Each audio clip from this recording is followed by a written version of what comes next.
The last time.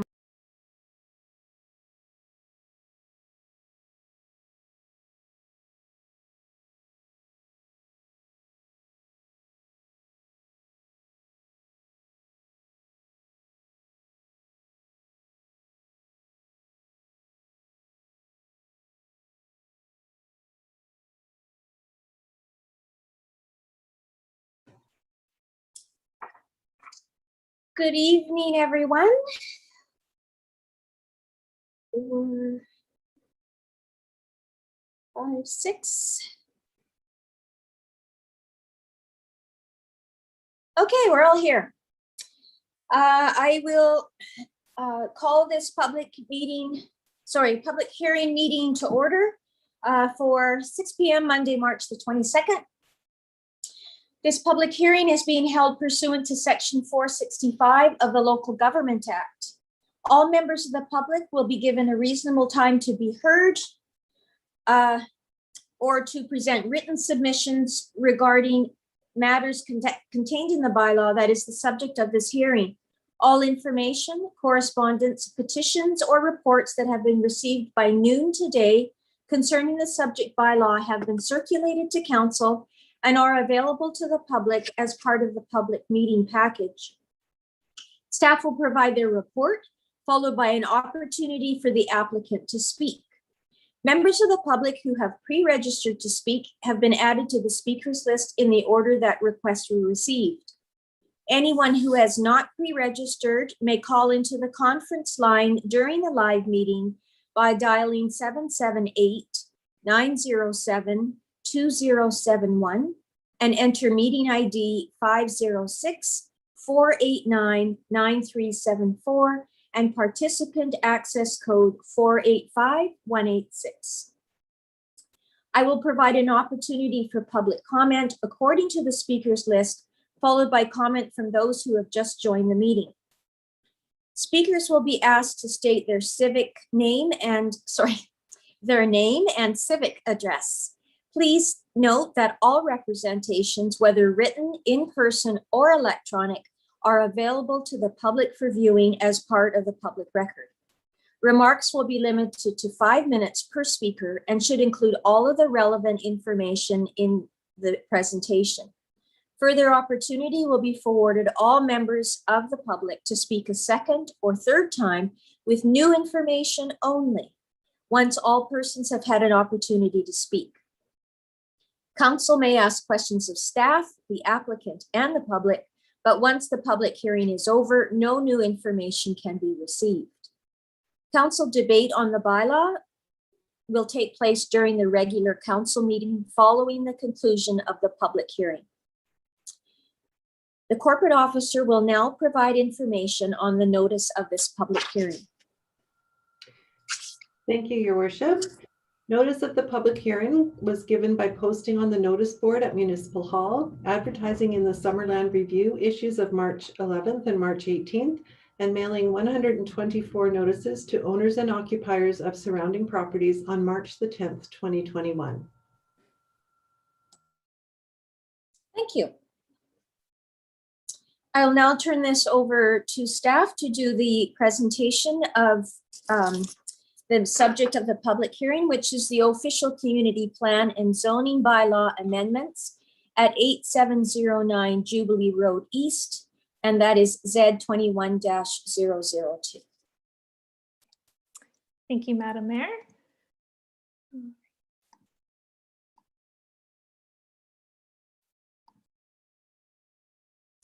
Okay, so an application to amend the official community plan future land use designation and to rezone 8709 Jubilee Road East to facilitate the construction of an affordable housing development was given first and second reading on February 22nd.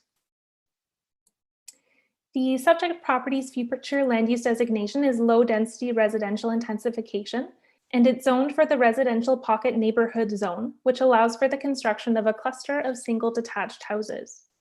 As you can see, there are a variety of land uses within close proximity to the subject property, including residential, institutional, and commercial uses. Of particular note are the medium density designations that are located to the north, east, and south of the property, which allows for multifamily development in the form of duplexes, townhouses, and apartments. The property is locally known and referred to as the old RCMP site and has been vacant for several years. These images provide a bit of context to the site and also show the BC Tree Fruits Wall and surrounding duplexes and multifamily homes on Jubilee and Richards. The development proposal for this site is an affordable housing project that would be owned and operated by Turning Points Collaborative Society, a nonprofit based out of Vernon. To facilitate the development of the multifamily building, the proponent requires an amendment to the OCP future land use designation from low density residential intensification to high density residential, and to rezone it from the residential pocket neighborhood zone to the residential high density zone. The proponent has applied to BC Housing's Community Housing Fund, which requires a mix of rents and incomes within the building, including 30% of the units allocated towards market rate rentals for those with moderate incomes, 50% rent geared to income, and the remaining 20% for low income. Part of receiving funding from BC Housing also includes a 60-year operating agreement for the management of all residential units from the dwelling. This development would be an opportunity to introduce long-term, secure, and affordable dwellings within the community. The project is intended to house a variety of people and demographics, including families, seniors, and people with disabilities. This is demonstrated in the diverse size of the units and also the bedroom configurations of the proposal. For example, the concept consists of 1, 2, and 3 bedroom units with sizes ranging between approximately 550 and 950 square feet. The applicant has also noted that accessibility is a priority of this project, and approximately 30% of the units will meet BC Housing and CMHC accessibility requirements, which includes barrier-free common areas and units located on the first and second story. It's important to reiterate that the focus of the OCP and zone amending bylaws before Council concerns the use and density of the land. Although the proponent has been forthright with their concept, which at this time includes a 5th story and reduced parking, the design is still subject to change and has not been finalized.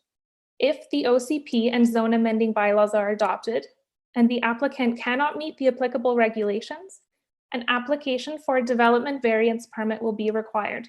This is a public process and would return to Council for future consideration.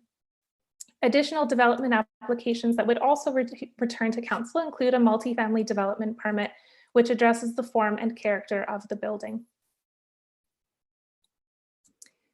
The urban growth strategy identifies the urban growth area as the primary planning tool when considering new development and intensification of land uses within the district. Objectives and policies within the OCP strongly encourage infill development within the growth area to limit suburban sprawl and to contain development around a central core that can be efficiently serviced. With respect to this property, it's located within the urban growth area and on a parcel that is currently serviced and vacant. Infill development on this site and within such close proximity to the downtown aligns with the objectives of the growth strategy that seek to encourage compact community development around a central core. Additionally, the official community plan encourages restricting high-density developments to areas surrounding the downtown core due to the proximity of services. The appropriateness of high-density development is evaluated on the criteria listed on the slide, and these policy considerations are the basis of staff's analysis with respect to the proposed development and will be discussed in greater detail. So the first being compatibility with adjoining uses. As previously noted, properties to the north, east, and south of the subject property are zoned medium density residential and have a higher density than most of the housing within close proximity to downtown. For example, Linden Terrace, which is located across the street from the subject property, is a 3-story multifamily residential complex. When evaluating compatible land uses, it's also important to acknowledge what currently exists and also to use a long-term lens that considers the future land use designations outlined in the OCP. The properties adjacent to the subject parcel, as an example, are designated as medium density and currently have duplexes on them. But under the zoning, they would also be permitted to build townhouses or apartment units. Additional properties with high density designations include parcels along Angus Street and Armstrong Avenue, which are also within close proximity to the subject property. And the reason why I'm explaining this is to note that higher densities within this area already exist, or they have the potential under the existing land use designations. Regardless of whether this parcel is developed for affordable housing, it is an ideal location for high density development because of its proximity to downtown and services. Finding appropriate places for multifamily development in Summerland is constrained by the urban growth boundary, steep slopes, and agricultural land. This site, with surrounding multifamily developments and proximity to downtown, is a suitable location for denser developments, and it aligns with district objectives and policies for infill. So the renderings provided by the applicant at this time are purely conceptual and are intended to demonstrate the proposed massing of the building and layout. If council chooses to amend the land use, the applicant would apply for a multifamily development permit, which would address the form and character of the building, which includes landscaping, materials, articulation of different architectural features. At this time, the proposed site plan illustrates how landscaping will be used to soften the appearance of the building, particularly along the periphery of the property. But as I mentioned, this would be explored in greater detail.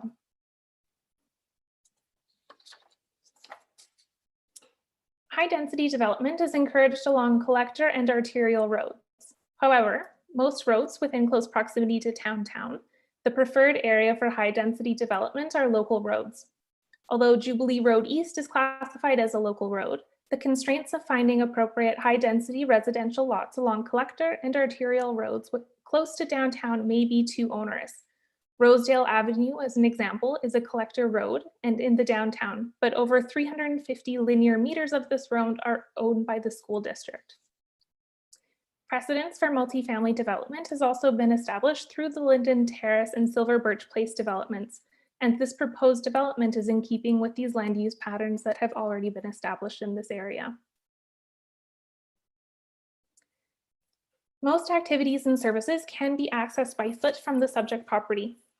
Although sidewalk connections along Jubilee Road East are currently intermittent, the sidewalk master plan identifies sidewalks on at least one side of the street which would connect with the existing sidewalk. The Director of Works and Infrastructure has also noted that this section of sidewalk from more or less the subject property to the end of the street at Rosedale Avenue is within the district's 5-year capital plan, but is currently listed for design in 2024 and construction in 2025. One of the recommendations from the Advisory Planning Commission was to construct the sidewalk in conjunction with this project. And this is something that council may wish to take into consideration. Single detached houses are the predominant form of housing within Summerland. This type of housing often represents the highest end of the housing continuum and is unaffordable and inaccessible for a variety of demographics and income levels. Renters, seniors, and people with disabilities are particularly impacted by a restricted housing spectrum that favors ownership above other forms of tenure. This proposal is an opportunity to incorporate more diverse housing options that are currently not well represented within the district.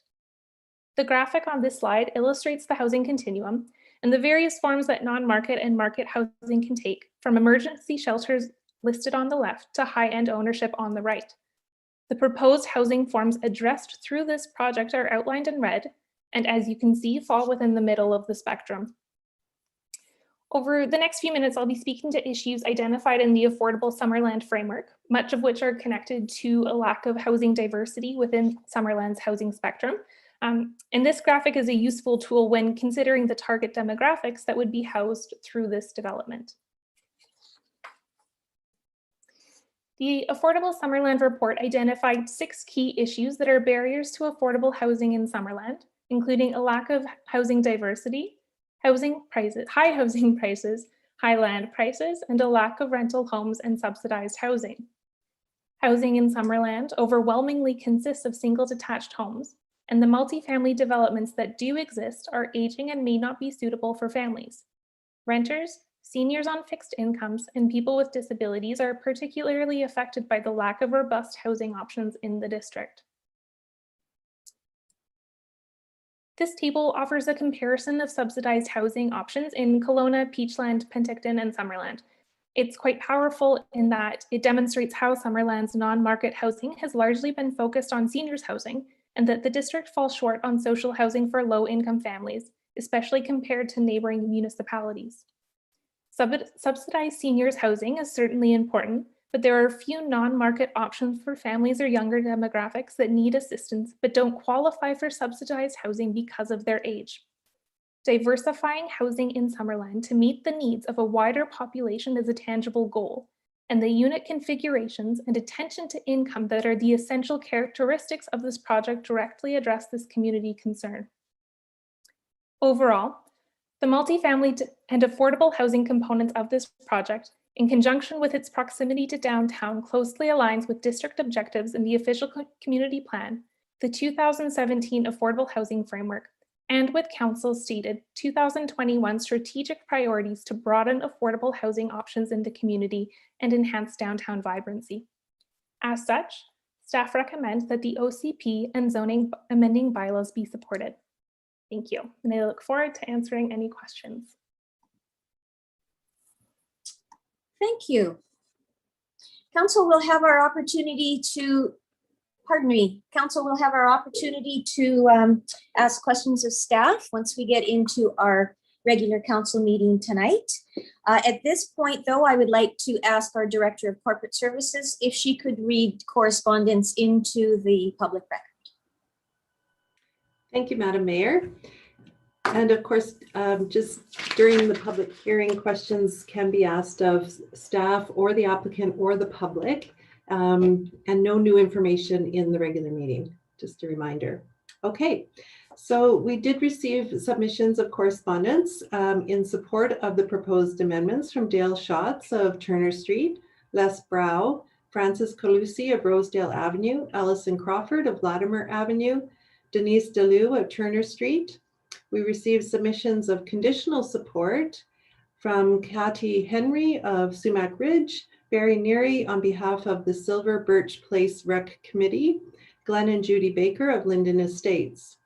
We did receive submissions of non-support from Darwin Stupka of Jubilee East. We received a petition with 24 signatures submitted by Peter Chapman and Leslie Hicklin. Renee Ritchie from Jubilee East submitted a letter. Halcyon Guppy and Tex Suter from Jubilee East. Lena Tremblay from Jubilee Road.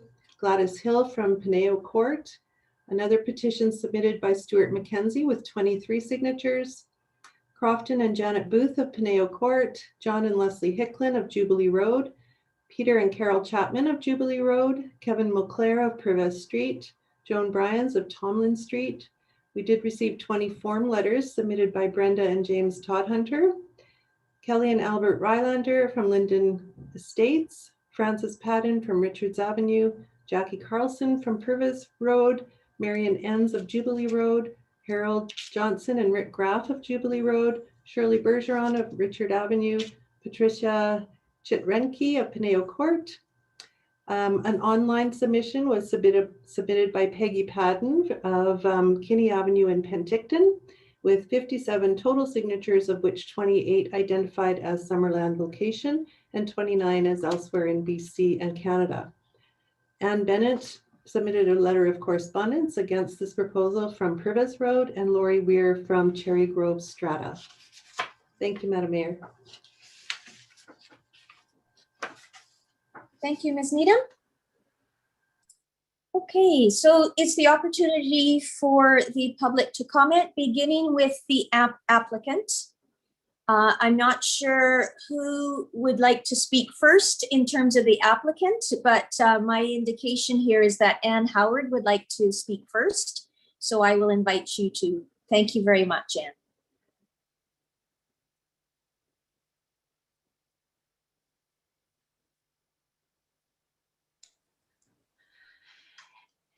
Good evening. Can you hear me now? I think I've got the mic on. Good. Yes. And can you see my presentation? Yes, for that as well, thanks. Good. Okay, so we're set to go. So thank you, Mayor. Good evening, councillors and district staff, and for the general public that are attending this meeting. We're glad to have you here. My address is 191 4400 McLean Creek Road, Okanagan Falls, just a short drive away from Summerland. And I'm working with Freeport Industries and Turning Points Collaborative on this project. So affordable housing is many conversations about affordable housing and what is it? And I've been working in this industry for over 30 years, and it's been a topic of conversation the whole time. The definition of affordable housing is really just that people pay less than 30% of their income towards housing costs. And affordable housing can happen in the private market if you have the income to support the private market rents. And so for everyone, affordable housing means something different. In this project, the difference is that some of the units will be subsidized, and therefore people of lower income will be able to afford it. And the rent will be charged based on their income. So everyone is, probably making different incomes, and we're all paying different things for our housing, and that's because it's related. Each tenant at this housing will have different forms of income as well, and some will have better paying jobs than others, and so their family income will be higher and they will pay more rent. And there will be people living in this housing that are making minimum wage and perhaps holding down 2 part-time jobs just to make ends meet, as well as some people that are on disability and fixed incomes. This is a place, we see this as a place for people to call home. It will be their community. And the tenants in this building can choose to live here as long as they are good neighbors and pay their rent. What this housing is not, it's not an emergency shelter. This housing is not free. It will not provide meals and furniture. This is not supportive housing. And there will not be on-site supports. Just like in any other market housing in Summerland, people are expected to live independently and get the service as they would if they lived elsewhere in Summerland. We know that sometimes people need supports and services, and while community supports are somewhat limited in Summerland, the Summerland Food Bank and Resource Center are connecting people to services every day. And Turning Points will work with them to make sure that if tenants require, that those tenants will also be connected to services. So who will live here? Well, Turning Points is a good landlord, and one of their priorities will be to select people that are connected to Summerland. Research has shown that people that are connected to their community are healthier and happier. Some people may have grown up in Summerland. Some people already live in Summerland, but can't afford to live in the housing that they're in because most of their income is going to pay rent. Others may want to move back to Summerland to be closer with family. And others may just have gotten a new job in Summerland and need a place to live that they can afford. Turning Points is just like many other landlords in the community. They will do reference checks and make sure that they are selecting tenants that will be good neighbors and have the ability to live independently. Income will definitely be a factor when looking at making choices about who will live in this housing. We expect that we will receive more applications than we will be able to accommodate. So another factor when making selection of the tenants will be the present need of the applicant.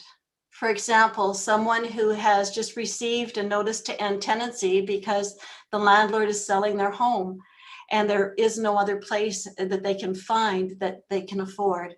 Or perhaps some are living, some children are living with grandparents because they can't find any other place to live and they're working in Summerland. And in fact, we've already received emails from people that would like to rent here. One person said she's paying over 70% of her income on housing and is struggling to feed her kids, and she's a single mom. Another one wants to move back to the community to be near her family. However, just want to be clear, we're not accepting applications yet, and we'll be sure to let the community know when that time comes, if it does. So we see that there will be people, families, seniors, peoples with disabilities, singles, and everyone will need to pay rent. And that will be based on their income. Everyone will sign a tenancy agreement that includes a crime-free addendum and a good neighbor agreement. The next person that will be speaking will be the Executive Director, Randine Weger from Turning Points. Excellent. Thank you for that, Anne. And thank you, Your Worship, Council, and the general public for the opportunity to speak. Just a little context around who Turning Points is. We've been operating as a registered charity since 1957 in the Okanagan, and we currently provide services from Salmon Arm to West Kelowna with over 200 staff members, over 22 different sites. And most of those sites are housing sites. So we set up advisory committees with our projects in the communities we work in, and we regularly check in with our neighbors and stakeholders just to find out how are we doing. Is there some way that we can improve the area? We do regular cleanup sweeps, regardless of the type of housing that we operate. Our funders regularly look to us when there are new projects available because we are extremely responsive and we deal with any concerns immediately in our communities. And we also have 24/7 staff who are on call to take any concerns. We hire local folks to run our sites as they know the communities that we serve. Can I have the next slide, please? So when people can stay in the communities they grew up in or where they're surrounded by family and friends, they do better. Research demonstrates that folks who can afford their housing have better mental health, better emotional health, and better physical health because people have disposable incomes for recreation and for better nutrition. People of all income levels can thrive in the communities. So people working in grocery stores, gas stations, daycares, libraries, etc., don't have to live in other communities in order to afford rent. This also allows families to save for their own home ownership so we can keep that cycle moving through. We're a large nonprofit and we specialize in providing housing options. We do this because we do it very well and we put money back into communities where we work. Thank you. And our next speaker will be Todd Veneer from Freeport Industries. Hello, everybody. Freeport Industries is located in West Kelowna, and we specialize in the design and construction of high-quality modular buildings. Our commitment to our customers is to build high-quality structures, to be trustworthy, and to provide exceptional service. As we move forward in the approval process, we will ensure the following. One, that the design fits with the form and character of the neighborhood. And two, we address the concerns that we have heard at the February information session meeting, which is the following. The number of parking stalls, the height of the building, and sidewalk accessibility.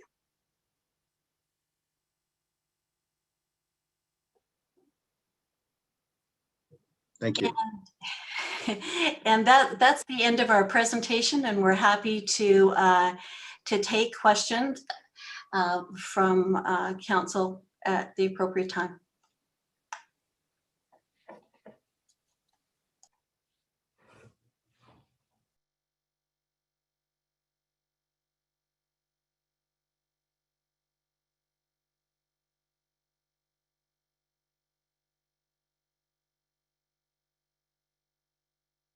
Thank you very much, Anne and Randine and Todd. That was a great presentation, and it's now the opportunity for council to ask questions of the applicant. And of course, there is other time later on in the public hearing as well. Could I ask that the screen stop being shared at this time?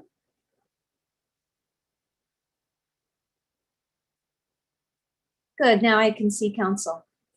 Thank you. Council, do you have questions that you'd like to ask the applicant? And again, there will be opportunity to ask other people that are speaking as well.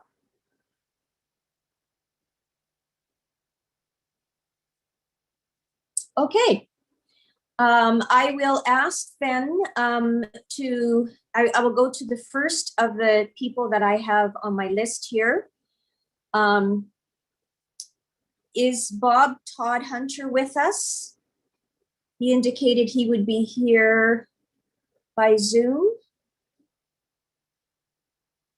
Oh, I see Bob Todd Hunter. There, thank you. Please Am I go ahead. unmuted? Yes, you are. Please go ahead. Oh, excellent. Okay, thank you, Your Worship and Council. I really appreciate the opportunity to speak at this meeting. Now that I understand totally that this meeting is basically to discuss the rezoning, not necessarily the variances or social housing. So based on that, we'll talk more about the rezoning, but I want to talk about the 5 stories at the same time.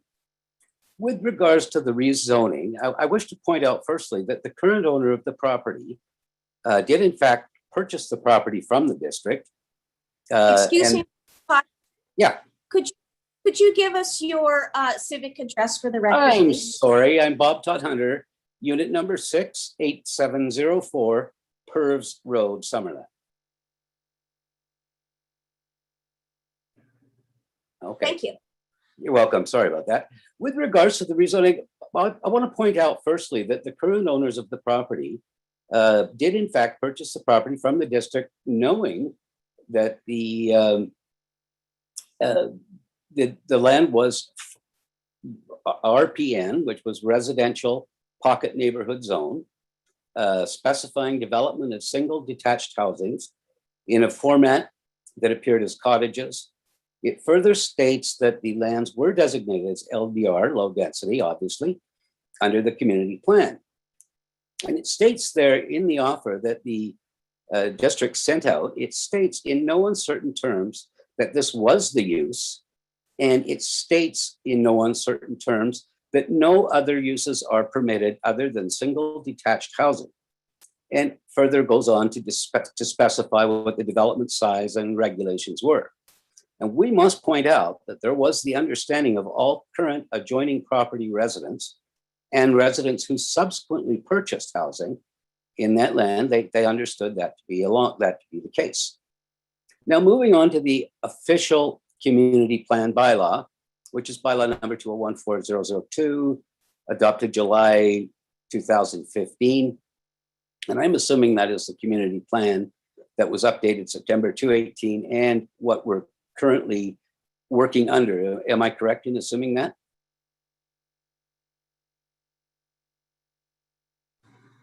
Okay. Sorry, could you ask the question again, please? Am I correct in assuming that the official community plan that we talk about is the one that was adopted July 2015, updated in 2018, Schedule A to bylaw number 2014-002?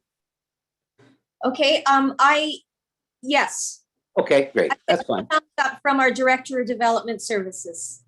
Okay, well then, when I refer to that, the actual official community plan bylaw, under section 7.3.3, the objective, one of the main statements, it says, ensure new developments give priority to providing walkway connections through the neighborhood and to surrounding neighborhoods using the existing sidewalk system. That's one thing. Number two, it also says it retain open land areas to complement the rural image of the community. Section 7.4.49, it says, encourage the use of medium density designation. In other words, somewhere between where this property sits now and where we're looking at, or what the application is, but medium designation, such as triplex, fourplex, cluster, manufactured homes, row housing, etc. And the appropriate, it states in there, the appropriateness of new medium density residential designation should be based on the following criteria, which is 7.4.4.12. Encourage the use of low density residential intensification designation to encourage the redevelopment of single detached housing on fully serviced sites within about a 5-minute walk to public amenities. The appropriateness of new low density intensification should be based on the following criteria. Now, this is really important. The following criteria: number one, minimize visual impact and maximize integration with the existing neighborhood character. Number two. Mr. Todd Hunter, you have Yeah. 10 seconds left. I'm sorry? You have 10 seconds left. Okay. Then I'll finish this at the end when my wife can get on. Okay, thank you very much. We certainly will be coming back. You will have another opportunity to speak once everyone has had their Actually, first. I don't know how that could possibly be 5 minutes, according to my clock and according to my wife. But Well, according to my stopwatch, 5 minutes. okay. Thank you. Francis Padden.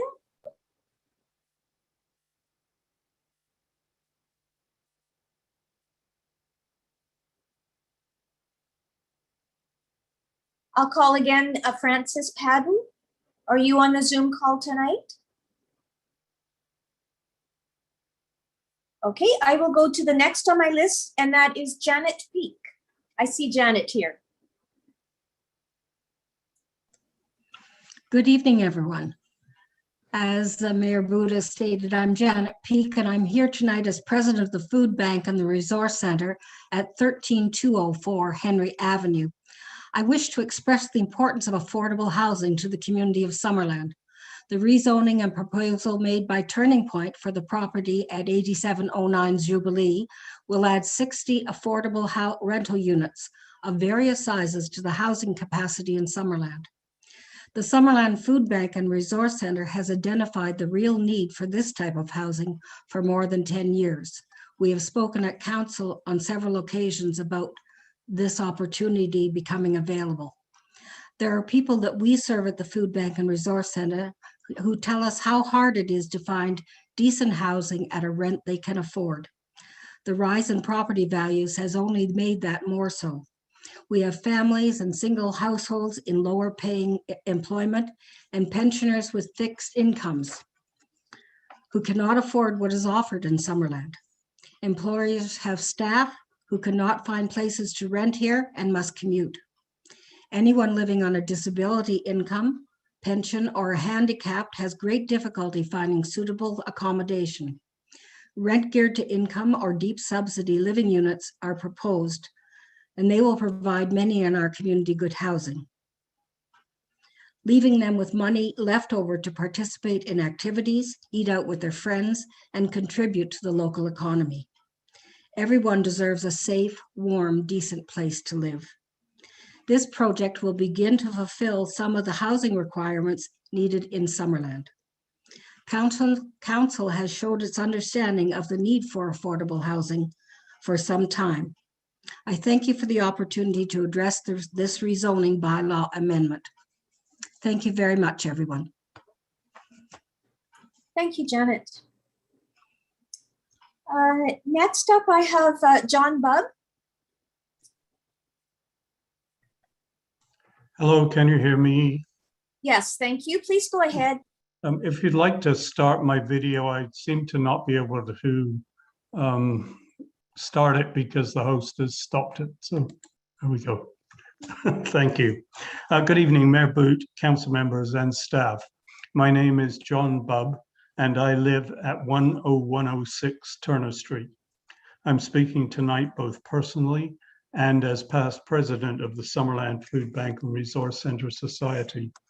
I'm speaking in support of the motion to rezone this property and thus facilitate turning points to build an affordable housing complex on the site. I've been a proponent of affordable housing at this location since the RCMP moved from it in 2012. In a Food Bank and Resource Center presentation to Council on March the 29th, 2016, I made the following observation. I proposed that this lot would be absolutely perfect for development of a low-cost housing project of the type we have already described. It is large, serviced, flat, and within walking distance of downtown. It is my hope and the hope of our board of directors that council will give serious consideration to making this lot available to us in some way so that we can proceed with taking our plans to the next step. Affordable rental housing is exceedingly difficult to achieve, and it's not financially feasible using typical commercial development methods.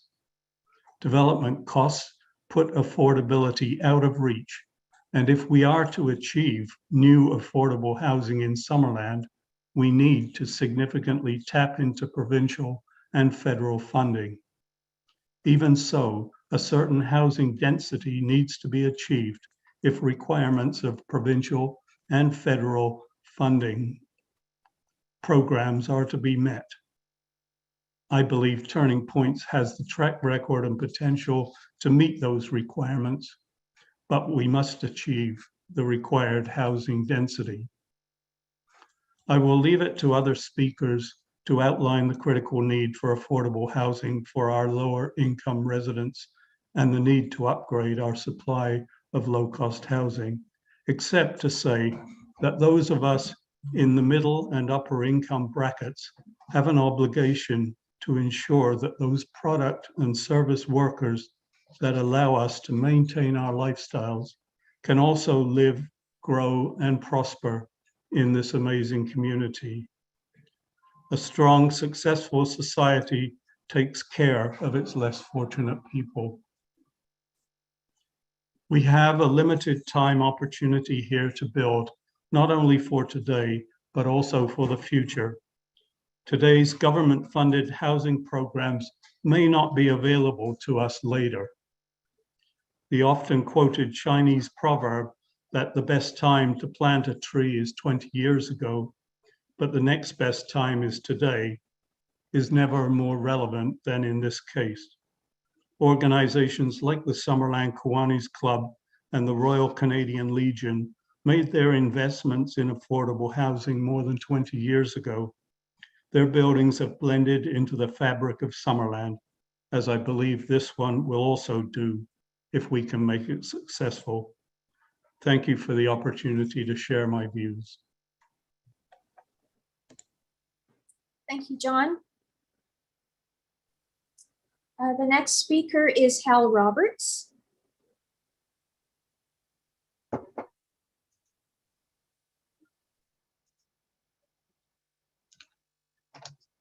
Good evening, Mayor Boot and council members. My video appears to be blocked still.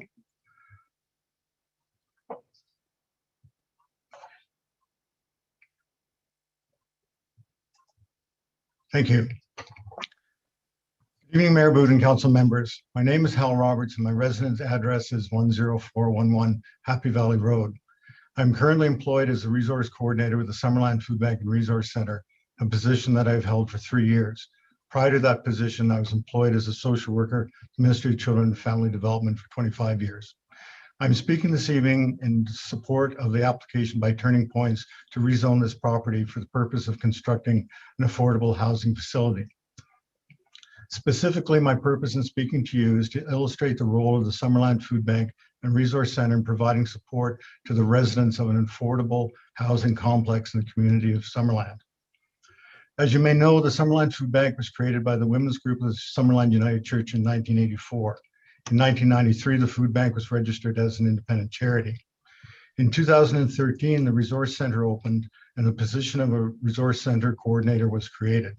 Since then, the Resource Center has operated as an integral part of the Summerland Food Bank and is open to the public each weekday.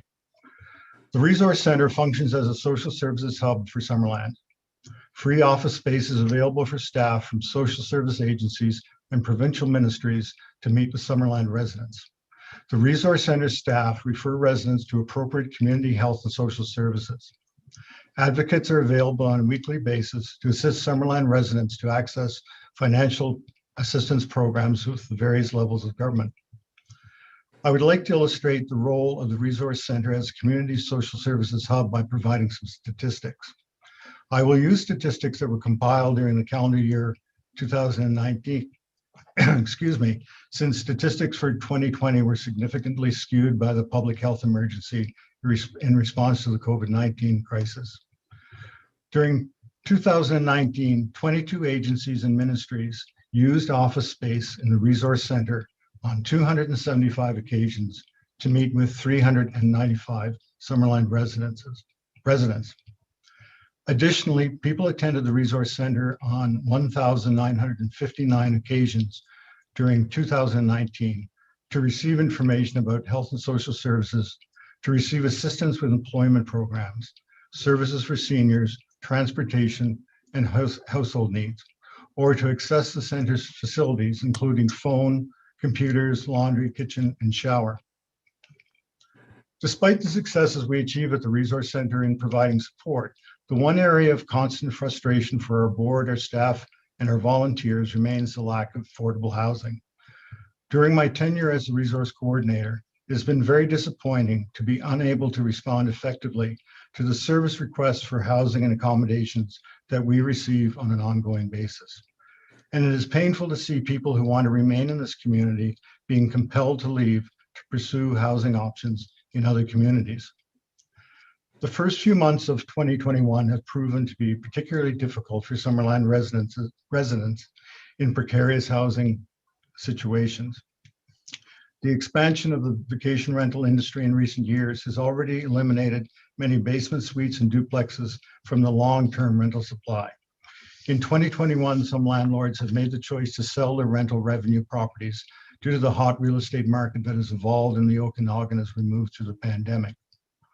Just since February 2021, 8 households who receive support from the Food Bank and Resource Center have lost their rental accommodations due to such property transactions. All of these households considered Summerland to be their home community. Due to circumstances beyond their control, these individuals, couples, and families are now facing stress and uncertainty. 4 of the households have made decisions to leave Summerland and have secured accommodations in other communities.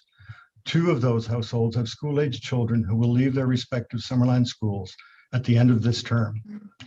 It is possible that the Turning Points project may bring new citizens to Summerland, but more importantly, it will serve to stem the ongoing outflow of Summerland residents to other jurisdictions due to the severely limited housing options.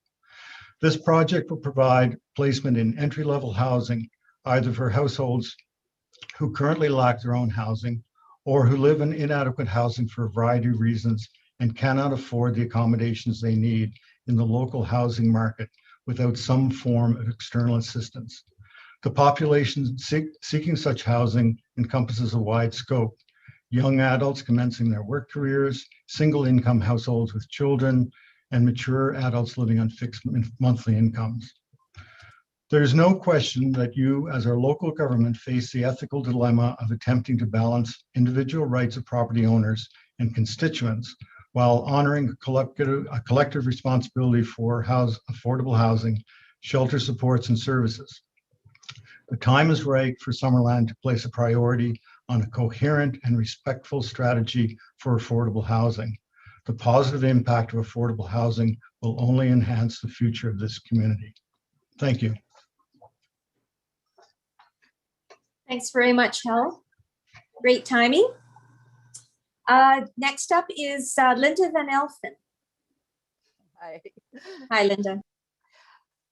So my name is Linda Van Elfen, and I live at 15704 Handley Street in Summerland. And I want to speak in support of the Turning Points application to have this zoning bylaw amendment for 8709 Jubilee Road East. But I want to speak to it from 3 points of view, 3 different things that I do with my life. First, as a director of the Food Bank and Resource Center, I was able to contribute to our relocation and housing application to BC Housing. And I've come to understand through that exactly what affordable means to our community. This application proposes to offer a mix of rental housing fees to the community of Summerland, market level, rent geared to income, and deep subsidization or low income, 20% of it. So secondly, I want to speak from my position as a certified community economic development professional.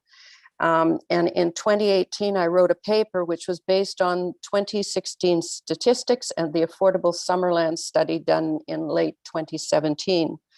I came to understand at that point the need for our community to provide affordable housing for those individuals in our service industries who are earning minimum wage, as well as many of our seniors and persons with disabilities and who are living on low fixed incomes.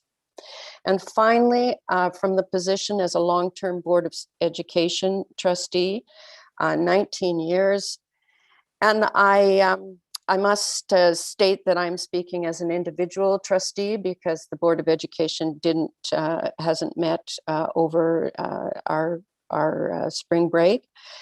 But I was chair of the board in 2016 when a school closure was proposed for Trout Creek Elementary. For you to know, the fact is that we have room for over 400 more students in our 4 schools that are currently, we don't have children enrolled. So although we all know that Summerland is a wonderful place to raise a family, we simply do not have any affordable and suitable rental accommodation for them. Summerland has needed a large influx of affordable rental housing units for many years, as noted by this and several past councils and comments that have already been made in this presentation or in this public meeting. And the councils have stated it in their strategic plans. So I believe this OCP and zoning bylaw amendment at 8709 Jubilee Road East would be an appropriate beginning. Thank you. Thank you, Linda. The next speaker is David Sparks.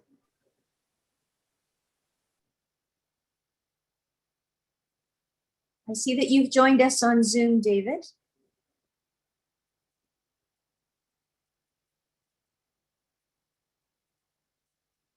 How's that? Can you hear me? We can hear you, and Okay. now we can hear you. Please go That's ahead. great. Yeah. Mayor Boot, members of council, I'm David Sparks. I live across the street, across Jubilee at 8700 Jubilee Road East. And I support the density change to allow for rental units, including those geared to income and those for persons who simply can't afford the rent. This town needs more rental units of all sorts, and the development will help that. But my support is conditional. I want it to be a good development for us on the other side of the road, as well as for those who will come into it. And I would name the 3 concerns I have. The 53 units of parking proposed are simply inadequate by any reasonable measure. And I'd ask the planners to remember that having a low income doesn't mean that you don't have a car. And then there's the need for visitor parking and spaces for those persons who come and go. I believe the architect should be pressed to come up with at least double the number of proposed parking spaces. The second thing is the height of the building. And I would respectfully ask that those councillors who haven't done so go to the site, look at the way it's going to be with a 5-story building, and ask the simple question, will a 5-story structure fit in with existing properties? I think the building, as proposed, will not look good. 4 stories are quite enough. And my third and probably most serious concern is the sidewalks, which are between the development and Rosedale Road. They're not just dangerous and missing in places, but potentially lethal. And it's certain that there will be increased pedestrian traffic. I think Council has got to think ahead of 2024 about sidewalks there, because otherwise somebody is going to get badly hurt. Having said that, I believe that with some firm and creative input from the Council, these concerns will be met, and the property as conceived will be an excellent one, and that Jubilee Road will continue to be a good residential place to live. Thanks very much. Thank you, David. Next up is Chris Inkster.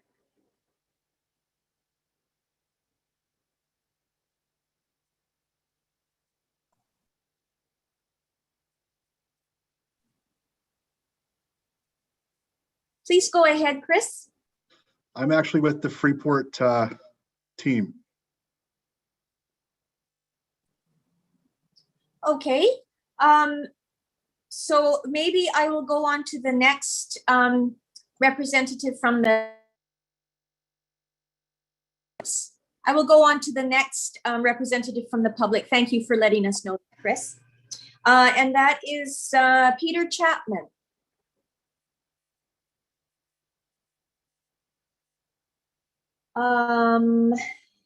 Does say that Peter would be joining us by Zoom.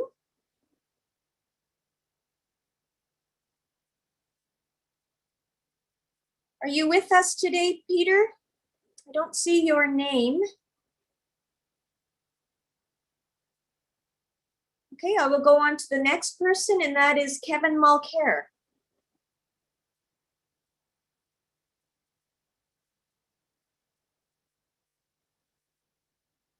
Can you hear me? Yes, we can hear you. Okay, thank you very much. My name is Kevin Mulcair. I live in unit number 78705, Purvis Road. I did send a letter to council March 16, strongly opposed to a 60-unit building. Very bad idea on many levels. 2 of them were discussed. The parking issues are going to be epic. And the traffic safety issues, no sidewalks, are going to be a really big problem for the folks that occupy that building. In my letter of March 16, I suggested an alternative building would be much better suited to the local neighborhood. As such, I would support following housing project for this site. Building to be no larger than a 20-unit apartment style structure with a minimum 40 parking spaces. I would like to focus the building solely for single purpose tenure, specifically for single parent families with children. And I would also like to add that there's a daycare, literally a 5-minute walk from that location. Building custom designed, I would like to see a custom designed building for single parent families. Specifically, I'd like to see 3 separate rooms in that building, common rooms, each room 750 square foot minimum. The first room for social gatherings, the second room as a classroom for the adult residents and teenage children. And I would like to teach financial literacy in that room. And and third room to be a designated area for young children. Also, I'd like to see the site have an exterior playground and an exterior space for families and social gatherings. I believe family or financial literacy is a big issue and why we have so many people struggling financially. But I do not support a 60-unit building. That would be, in my opinion, a big mistake. 20 units max, 40 parking stalls. And that's all I have to say. I wish the council and I wish the mayor wisdom in making the decision, because that's really going to be important, because this is a very long-term decision that they're making. Thank you very much. Thank you, Kevin. Next up is Jack. Next up. Peter Chapman. Peter Chapman's trying to get back on. Oh, Peter Chapman, does your nameplate show as Carol? Yes. Oh, okay. So we have skipped over you, but we'll go back to you right now. Okay, thank you. You could start whenever you're ready. Okay, thank you, Madam Mayor and Council, for this opportunity to speak regarding the proposed rezoning of 8709 Jubilee Road East. Council is to be commended for seeking a solution to the need for low-cost housing for our Mr. local. Yes. Excuse me, could you just provide us with your civic address, please? Yes, sorry about that. I live in number 11, 8700 Jubilee Road East. Thank you very much. Yeah, I'm thankful that council is looking for low-cost housing for our local working citizens, and I am in favor of meeting this need. But this rezoning proposal should not be approved for several good reasons. I believe that the proposed changes will have a serious, long-lasting, and negative effect on our community. Also of concern is the rezoning of 8709, which appears to me to be a breach of trust with the seniors and who live in the project and pocket neighborhood. A 60 unit building will not conform or fit in the established pocket neighborhood. Major concern and focus should be on the safety and well-being of children living in that building. The proposal does not adequately address that concern. Another objective to the proposal is the perceived breach of trust that I have between the senior residents living in the designated pocket neighborhood and the district. The senior citizens who chose to live in Summerland purchased their houses in good faith, expecting that the existing zoning would never change from being a low-density residential pocket neighborhood. Seniors are an asset to this district, the local community economy, and contribute to the well-being of this community in many ways. There are two groups of people that will be at risk: children and seniors, who are both very vulnerable. I trust that council will consider the many objections to this rezoning, reject the proposal and zoning changes, and look at alternative solutions to that development of that property, and will honor the original zoning plan and continue the use as a pocket neighborhood, and hopefully locate an alternate location for the low-cost housing. In conclusion, I can quote from the March 18th issue of the Summerland Review regarding the La Vista application rejection. Madam Mayor, it states in the article that you also suggested that the La Vista development should conform to that area.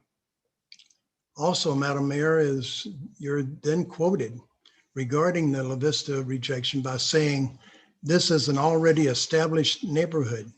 The form and character needs to fit." In my opinion, these words also apply to the established pocket neighborhood on 8700 and 8709 Jubilee Road, whose form and character would be maintained if it continues to be a pocket neighborhood.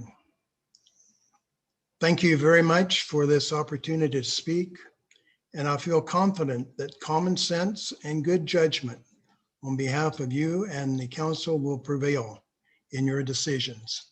Thank you very much. Thank you, Mr. Chapman. Kevin has spoken, so now we'll go to Jackie Carlson. I don't have any indication of whether you were joining us by Zoom or by phone. And I don't see your name. Okay, let's go on to. I am on Zoom. I was just muted. Okay, there you are. Good, There. thank you. Okay, I don't have a set speech. I was just listening and trying to, thinking about responding to some of the people's comments and also to the PowerPoint presentation at the beginning. I live at number 8, 8705 Purvis Road. I've lived here for 17 years and have seen the police station come and go and the signs go up for sale, etc. And always thought that I lived in a absolutely wonderful city for the last, or I should say municipality, for 40 years, and have enjoyed what you say on your website as an amazing quality of life. And that's what I would like for our community to continue. First of all, I guess I was really concerned about the limited timeline that we have been given to sort of respond to this rezoning. And I guess my concern is that it appears to be very rushed, especially in the time of COVID, especially in the time of when seniors who perhaps are not technology oriented they don't have the ability to come to a actual in-person hearing like has been done in the past. I just wonder how many people are aware. I totally agree that our municipality is in need of affordable housing. I'm just concerned about the location and the fact that it is in a major area of senior people who really a lot of them haven't had the ability for any input. I thought tonight was just a discussion on actually rezoning. I didn't know that I would be addressing the possibility of Turning Point being the one and only development in this area. Does one go with the other? I approve of what is already there, and I would love to be able to see some low cost housing go into that area. I am concerned about the height of this proposed building, and for the people living around a 5-story building, they perhaps could lose this amazing quality of life that we perceive in Summerland. be it the loss of light or the feeling of constriction. And I know there are people that just moved here last year and just assumed that the zoning would continue the way it was or what it has been in the past. I am concerned about safety, and I think that should be our one priority. Being a former teacher, I know children do not walk in straight lines. They are oblivious sometimes to cars, to vehicles, and we have huge numbers of big trucks coming into the co-op site there. We have lots of traffic in and out of the arena when it's up and running. And we have huge amounts of traffic at the sites of Tigra Tire and the Builder's Mart.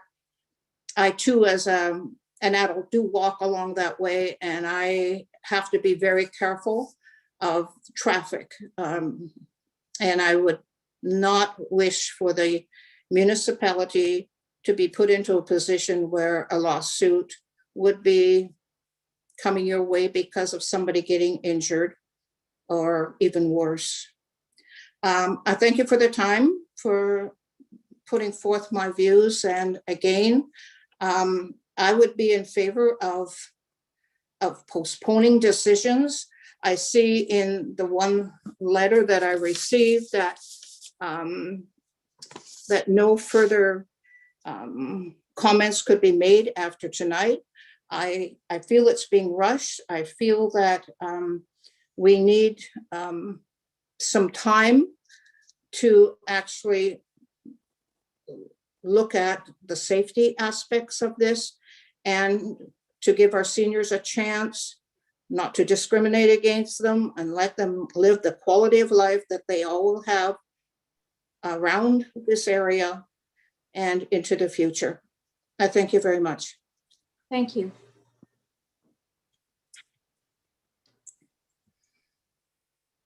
Lance Valcourt.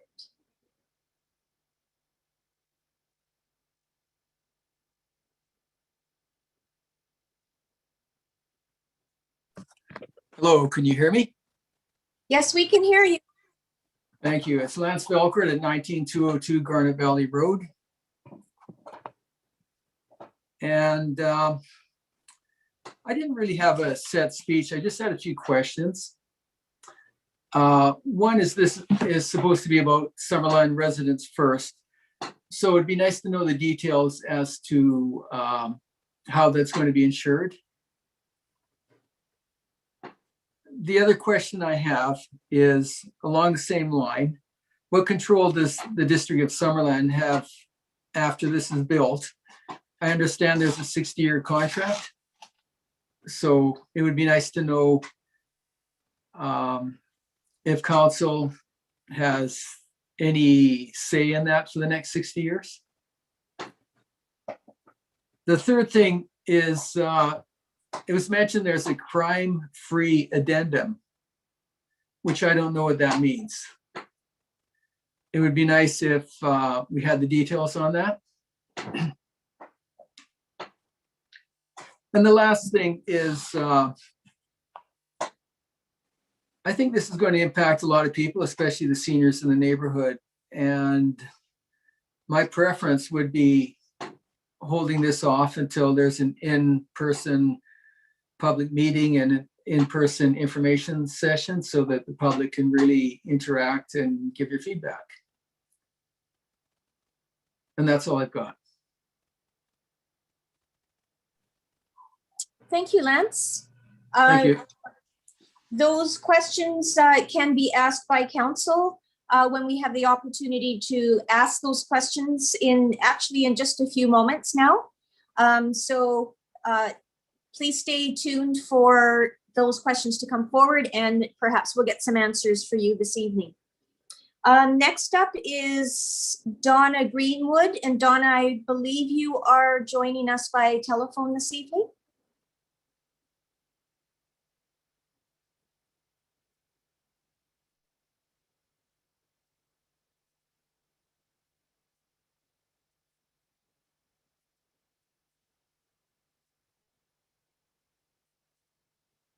Has she made a connection at all with you, Karen? Thank you, Your Worship. I can see a telephone number that I believe is not Donna. So I don't think that she's on the line. Okay. So before I return to Bob Todhunter, who wanted a second opportunity to speak, to carry on, is there anybody else that would like to speak that hasn't already had their opportunity?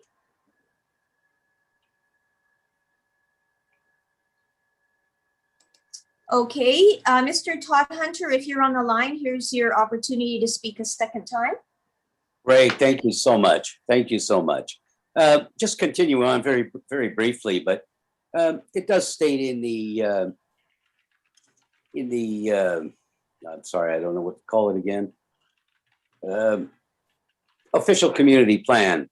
It does state in there that when we're looking, or when council or is looking at it changing the density, there's 3 points that are actually specified in the plan. It says minimize visual impact, ensure integration, and number 2, design and locate buildings to minimize loss of privacy or sunlight on neighboring homes, and number 3, incorporate walkability. Well, walkability has been discussed in numerous times throughout this evening. Integration of the building has been discussed. One thing that has not been discussed is the loss of privacy and sunlight. There is approximately 16 people who live right around that whole area. We completely lose our privacy, totally. Put a 5-story building in my backyard where I have decks and windows, and I'm one of 16 people. It would totally destroy our privacy. And from a sunlight standpoint, across the street, there's a 3-story building there now, which is a nice building, but they would lose their sunlight. I've actually timed it. They'd lose about 3 hours a day of sunlight. So I think that should be very seriously considered by council, because it actually states that council would consider that in the plan. Now, I must say that I am very, very receptive to low-cost housing and affordable housing. And I strongly believe that this property could be absolutely perfectly used for a nice, let's say 1 to 2-story building, adjoining units that would come under the cooperative society. Pardon me? And it would fit the neighborhood perfectly. When I was a banker, I actually financed the Blue Skies Housing Co-op in Vernon. And I was the very first one to finance one through CMHC. And I would totally support something like that. I also would highly recommend that council take a very good look at the property that is located where the Badminton Club is. That is an absolutely perfect location for a 5-story building. Total walkability is already looked after, and it will work absolutely perfectly. That's all I have to say at the moment, and thank you very much for your thoughts.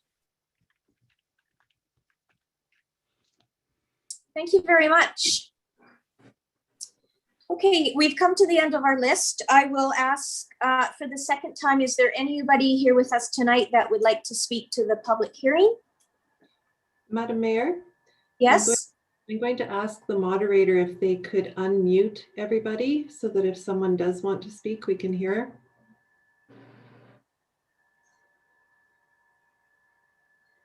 We can.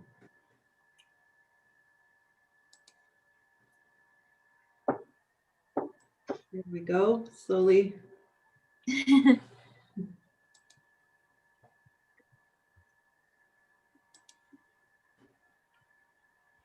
like that little mole game that you play at the Midway sometimes.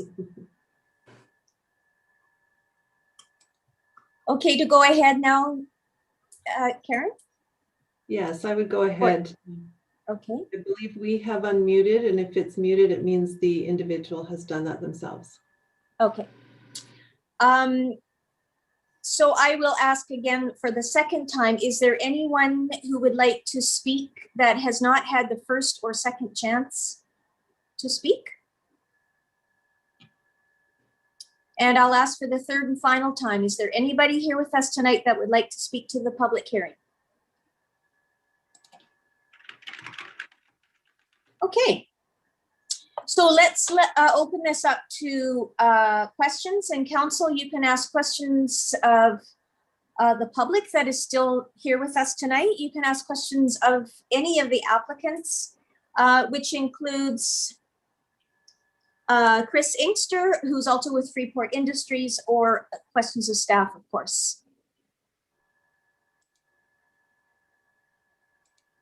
Councillor Holmes, let's start with you. Thank you. Okay, thank you. Just for clarification, I guess through the staff. So what we'll be discussing tonight is the rezoning, and could you just tell us what will that rezoning allow in terms of height and parking?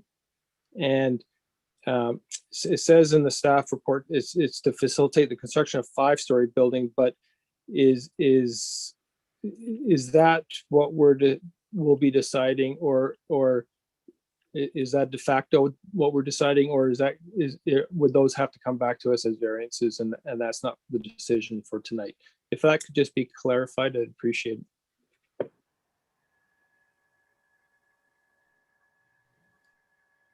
Okay, so through the chair, that's a great question. So under the proposed zoning, the maximum height of buildings is 4 stories. The proponent has been forthright with their application and has said from the beginning that their original concept is to go to 5 stories, but that would be contingent on a approval of a development variance permit. So that hasn't been discussed at this time. And then with respect to parking, it's dependent on the number of units and the number of bedrooms. So again, it's still subject to change just because we haven't received final designs, but the zoning bylaw has a prescribed number of parking spaces per dwelling unit, which would be again identified at a later time. Thank you. Okay, thank you. Councillor Van Elfen. Thank you, Madam Mayor. Question through to staff. So this zoning bylaw amendment, if this project does not proceed, does the zoning bylaw still stick with this land, or does it die with the application? I can take that one through the chair to Councillor Van Alphen. Yes, the zoning would run with the land. So if council decided to give third reading at tonight's meeting following this public hearing, the high density residential zoning and OCP amendment would continue on with the land for the future, until perhaps council would want to, in the community would want to change that through an official community plan review, but otherwise it would definitely stay and run with land, regardless of if this project moves forward or not. Councillor Traynor. One of our speakers tonight, Lance Belcourt, asked 3 questions and I wrote them down. So maybe I could just ask those on behalf of him, and then all of council as well as those listening could get the answers. I'm not sure who exactly they should be directed to, but the first question was a comment or a question about Summerland residents first, I believe. So would preference be given to Summerland residents, or how would that work exactly? Hi, Erin, it's Randine from Turning Points. That is something that's identified right on the application form. It is, okay, so that's a question that would be asked straight up then of people? Absolutely, and Summerland residents would absolutely be prioritized. They would, okay, thank you. Is it okay if I ask the other 2 questions? Yes, please go ahead, Councillor. Okay. So the second question that he asked was about something about control, and he mentioned something about 60 years. Maybe this question could be for Brad, our Director of Development Services. Is there any relationship that the District of Summerland will have with the with Turning Point after this? Well, other than the approval processes that will be required, there is no direct relationship that the district would have other than a regulatory review of their proposals being put forward. I believe the 60-year lease comment as regards to their BC housing agreement as condition of the grant, but that wouldn't be party to the district. Okay, great, thank you. And then the final question he had was, I think Turning Points had mentioned this, maybe it was Randine or Anne had mentioned something about a crime-free building or crime-free applicants. I assume that might be a criminal record check, but I just wanted to clarify what that meant.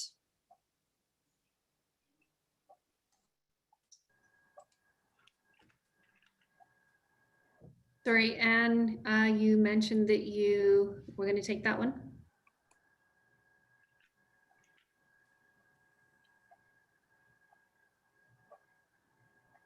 I think I'm unmuted now. Let's see. We can hear you. Okay.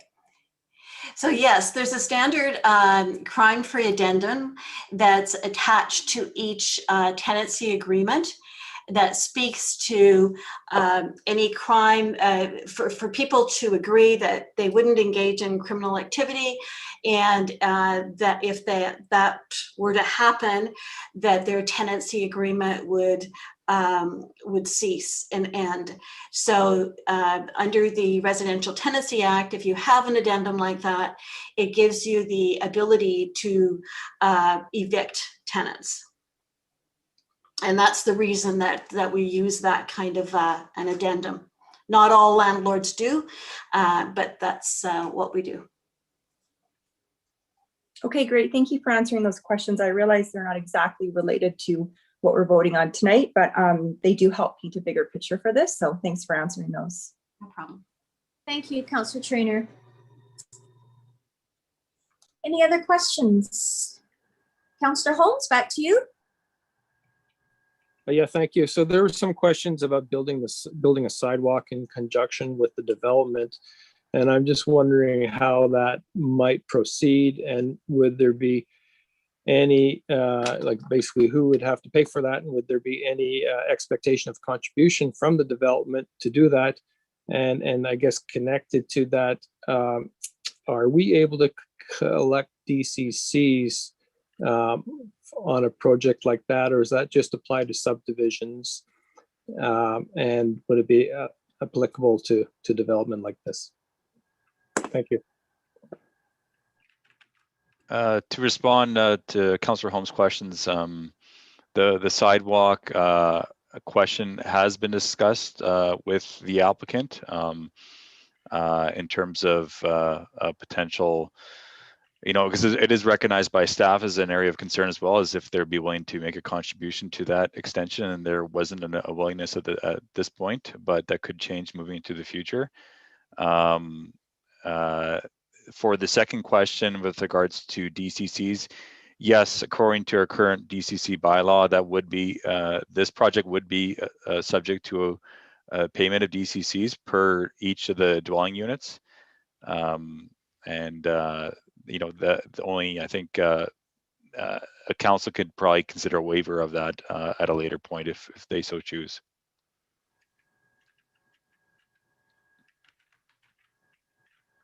Councillor Barkwill. Thank you. I guess the second question first. If council was to consider waiving of the DCCs, how do we know that all that money we waived didn't go straight into the pockets of the developer, and that it's not passed on in lower rents? Same as what we would normally expect a developer to provide sidewalks, and in this case we haven't pressed on that, but although it's an affordable housing complex, I don't see a developer taking any lesser profits on the project. I see affordability coming through the financing from CMHC and BC Housing's contribution for the payment of the construction of the building. So is there any answer to those questions?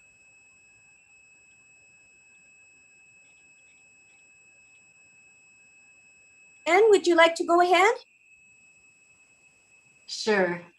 So quite often what happens in affordable housing is once we've established a budget, there's the contract is set with the developer. So any additional funding that that comes through the form of a contribution in any kind of a way from a district or a municipality goes into the general budget and the affordability of the project. The province, we do know that the province always looks for partnerships with municipalities throughout the province. And in this case, we put in our proposal without that. And but I expect that it will be a discussion item later. And then we would explore that more fully at that time. But it is a competitive kind of process to get affordable housing in communities. And we know that that the BC Housing has received many applications for this type of funding. So going forward, I can anticipate that we would be coming to council to have those kind of discussions as well. Councillor Barkle?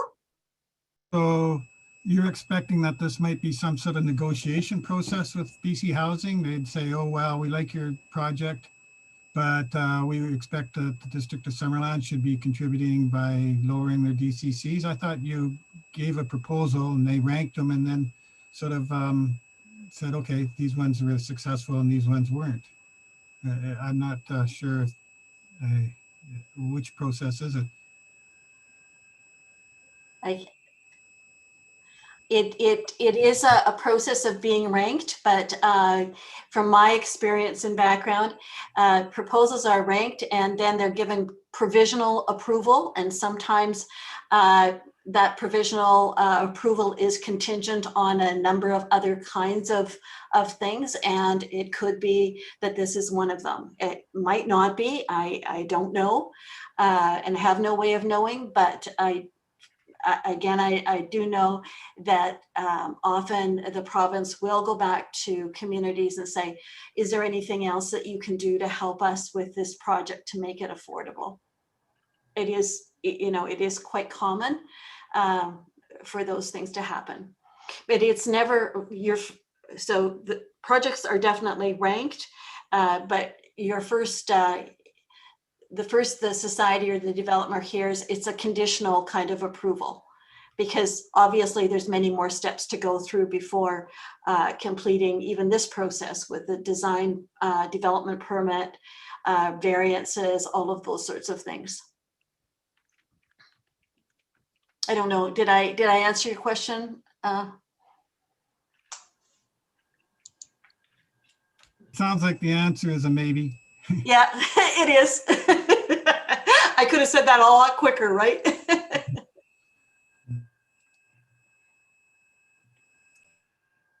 Any other questions, Council?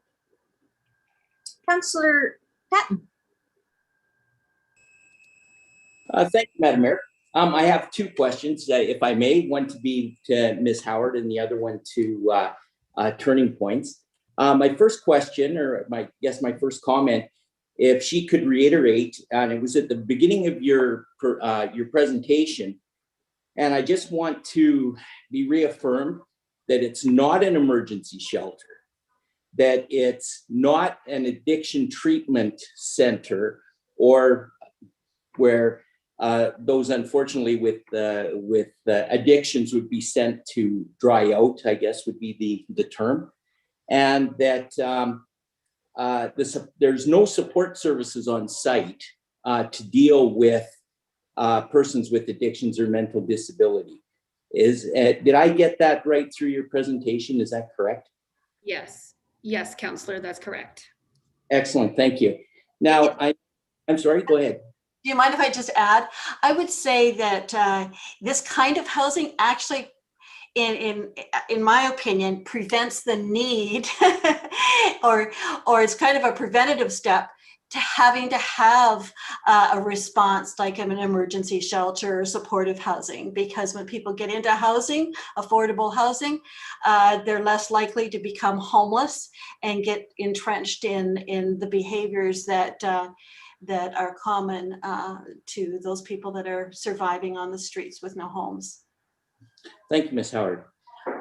As far as turning points goes, you were talking about having somebody from Summerland manage the building. So I guess, or be on site. So I guess my question being is it viewed the same as any other rental property where you would have a resident building manager on site?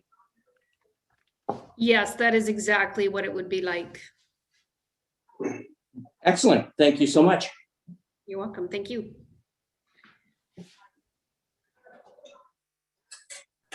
Other questions, council?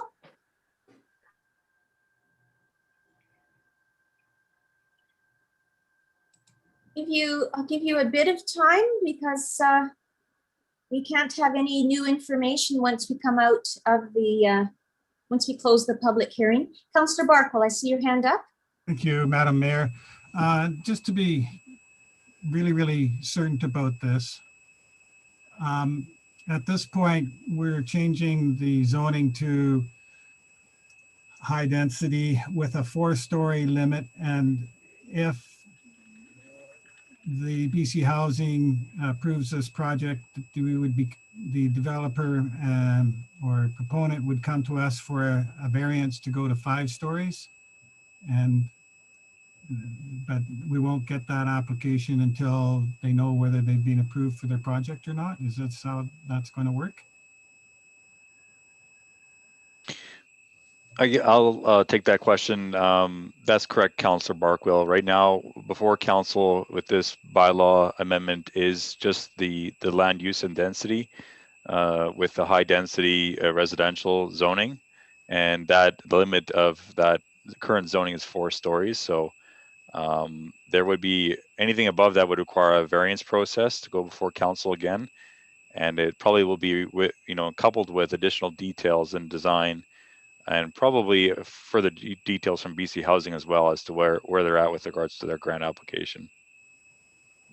Thank you. And do we have any indication of the time, the time process here? Timelines?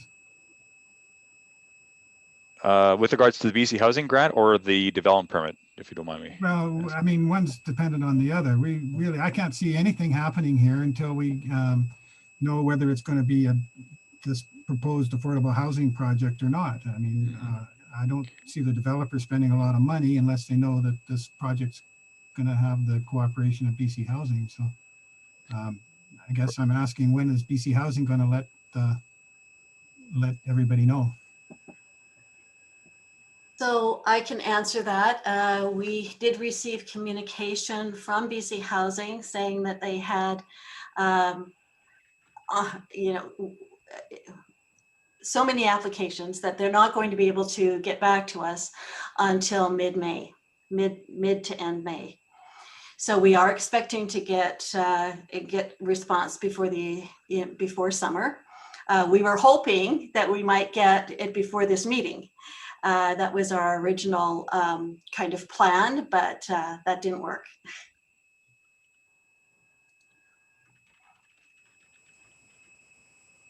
Councillor Traynor.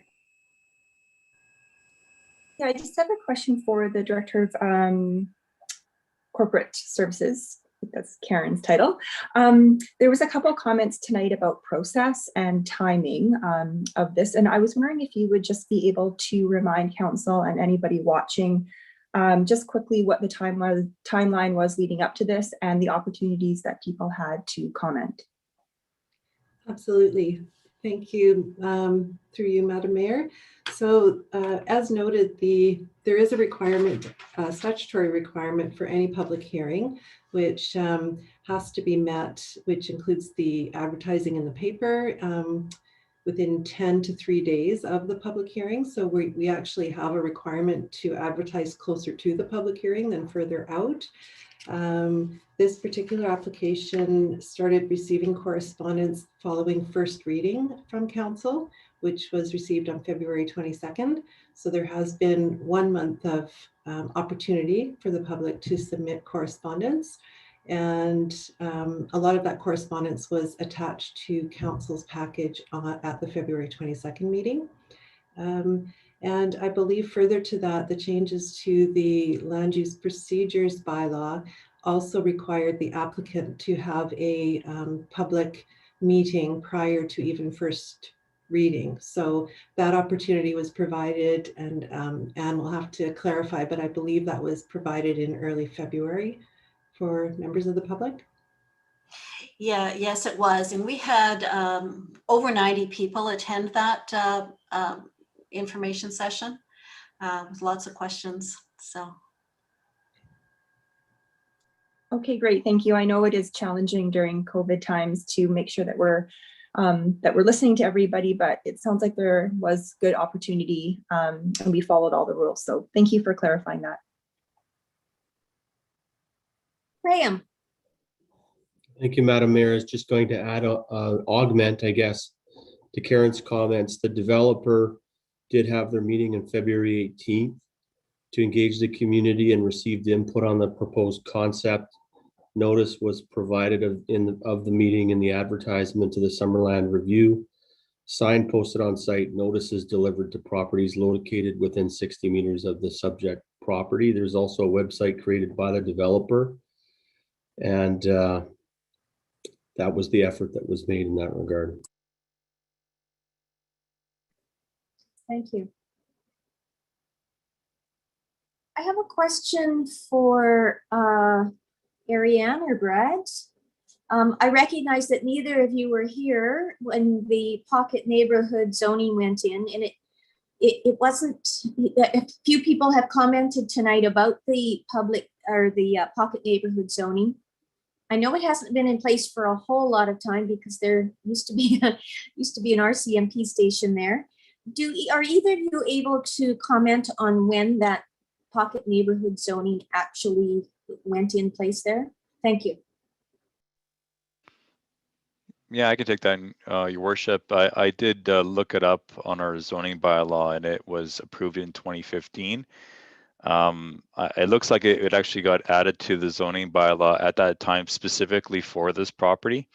The district does not have another zoned property throughout its boundaries that's zoned residential pocket neighborhood. So it was a unique zoning, I believe, put in place at the time with potentially the land sale that was being considered at the time by council. Good, thank you very much for that. Any other questions, council? Of the applicants, or if you have a question about something that was said by a member of the public? Councillor Pat.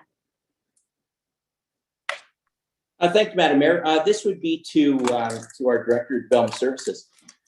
In the presentation, and actually Mr. Todhunter had made a comment about being right adjacent to the property and privacy issues.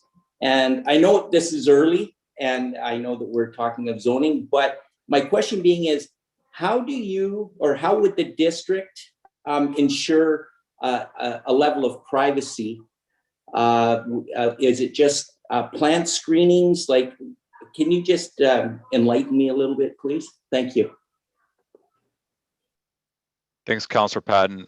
Yeah, I think the proposal actually in the site plan that's included as part of the applicant's package does indicate some landscape buffer areas proposed around the building, and that would be something we would look in finer detail once the applicant move forward into the detailed design stage as to the type of planting material that would be proposed within those areas, as well as you know, perhaps the setback areas from the property lines itself.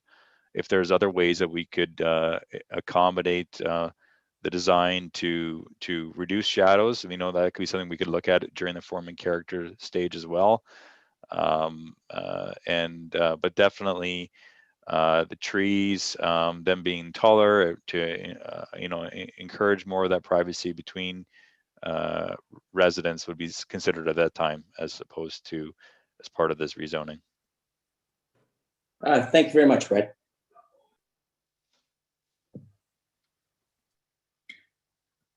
Thank you, Madam Mayor. Just a quick question about the process. So if BC Housing grants this grant, first of all, if this gets rezoning and an OCP amendment, then you await BC Housing, then it comes back. And can you please elaborate on what the public process is following that component once there is a confirmation that the grant and this project would be going forward, just so that folks in the community might recognize when they will have a chance to come back with their concerns regarding parking and massing and backyard privacy, please? Well, depending on the grant application and when they receive notification of that, the applicant would be at their own discretion in terms of the timing for when they want to submit their development variance permit. If a variance is being proposed to either the height requirement or the parking requirement or other zoning requirements that are required for the high density zone. Through that process, we would notify adjacent landowners similarly to what we've done here for the rezoning. It's a similar radius as in terms of our notification. And then we would also post out, for consideration with council, and then advertise it, or recommend that the developer advertise it on their webpage as well, with their fine-tuned design so that people could comment on it and receive feedback from people before it goes to council. So sorry, Brad, is that two different? One is the variance and the other would be a design form and character, or is it one process, one opportunity to comment in the future? Yeah, good question, Councillor Carlson. I think we would probably encourage the applicant to submit both permits at the same time, because generally when you're looking at the form and character of the building, you're also looking at what variances might be required, because you've done a detailed plan with your architect and you have a full understanding of what you're proposing to council for both permits. Okay, thank you very much. That's very helpful. Yeah. Okay, council, any other questions? All right, I will declare this public hearing closed at 7:47 p.m.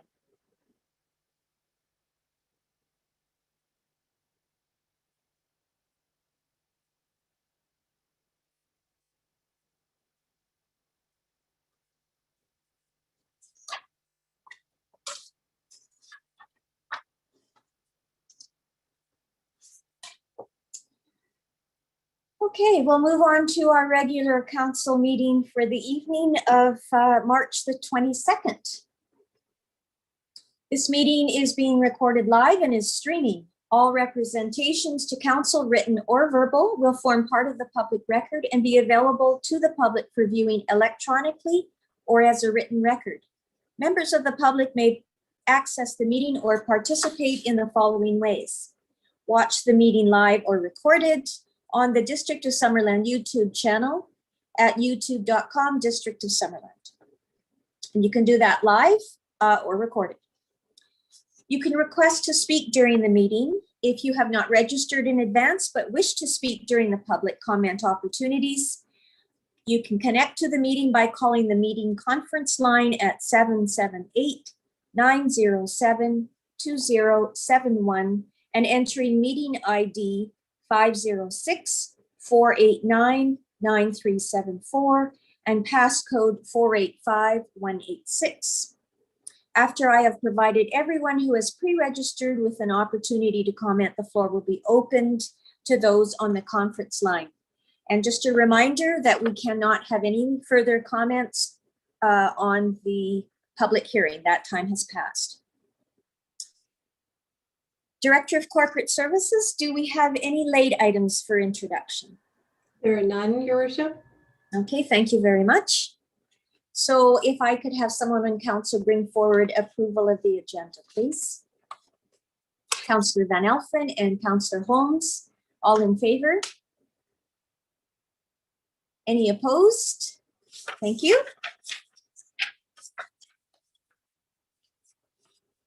And then we'll consider adoption of the council meeting minutes for March the 8th, the public hearing of that date, and also the regular council meeting of the same date, March the 8th. Anything that needs to be clarified? Okay, Councillor Van Elfen, I saw you cautiously. Thank you very much. Seconder, Councillor Patton, thank you. All in favor? Thank you.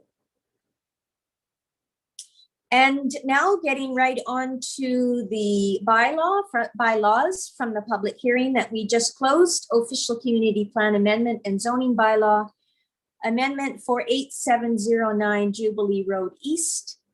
That is Z 21-002. So we're looking at third reading.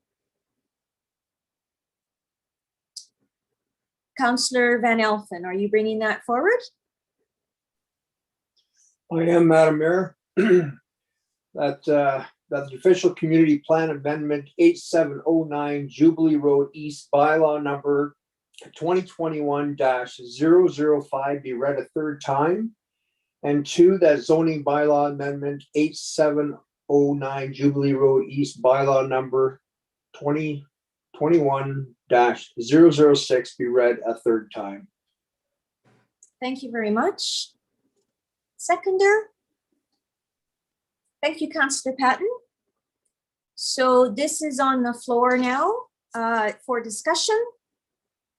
You may ask questions if you wish of staff, but for clarification purposes only. Does anyone want to start off this discussion? Councillor Patton, thank you. Thank you, Madam Mayor. So I feel a lot more at ease after our public hearing.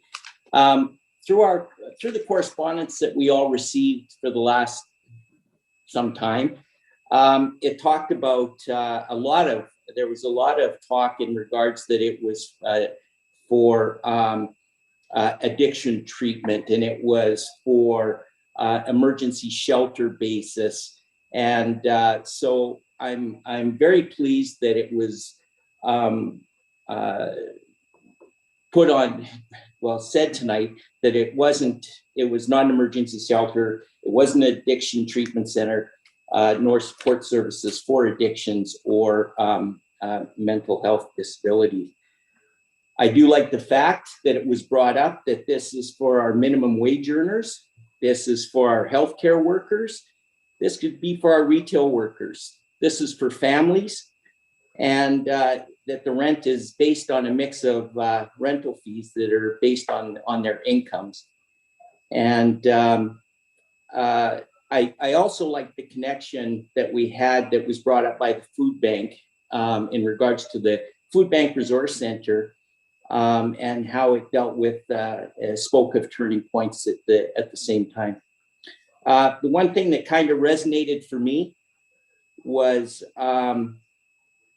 these are people looking for a hand up, and they're not looking for a handout. And I think that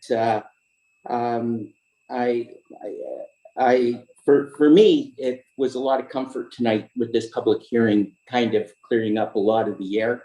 I realize it's for the change of zoning, but the zoning would allow a 4-story. And so whether it goes through another public process for a time if they want to increase the height, that's another story, but it still will be, no pun intended. But that, I believe that some very good points were made tonight in regards to the future land use or what could be used on that property. I thank you so much. Thank you, Councillor Patton.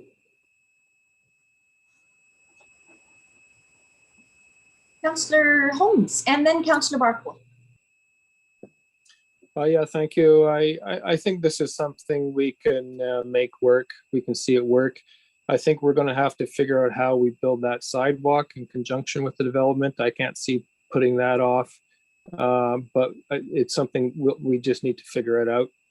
And you know, talking about the current zoning, you know, a pocket neighborhood, that was something that was kind of seen as a solution 10 years ago. But I think we need to be honest with ourselves and saying it's just not flying. You know, it's a nice idea, but I don't see the pocket neighborhood flying at all. And so we have to look at other solutions. And this is a potentially a very good one.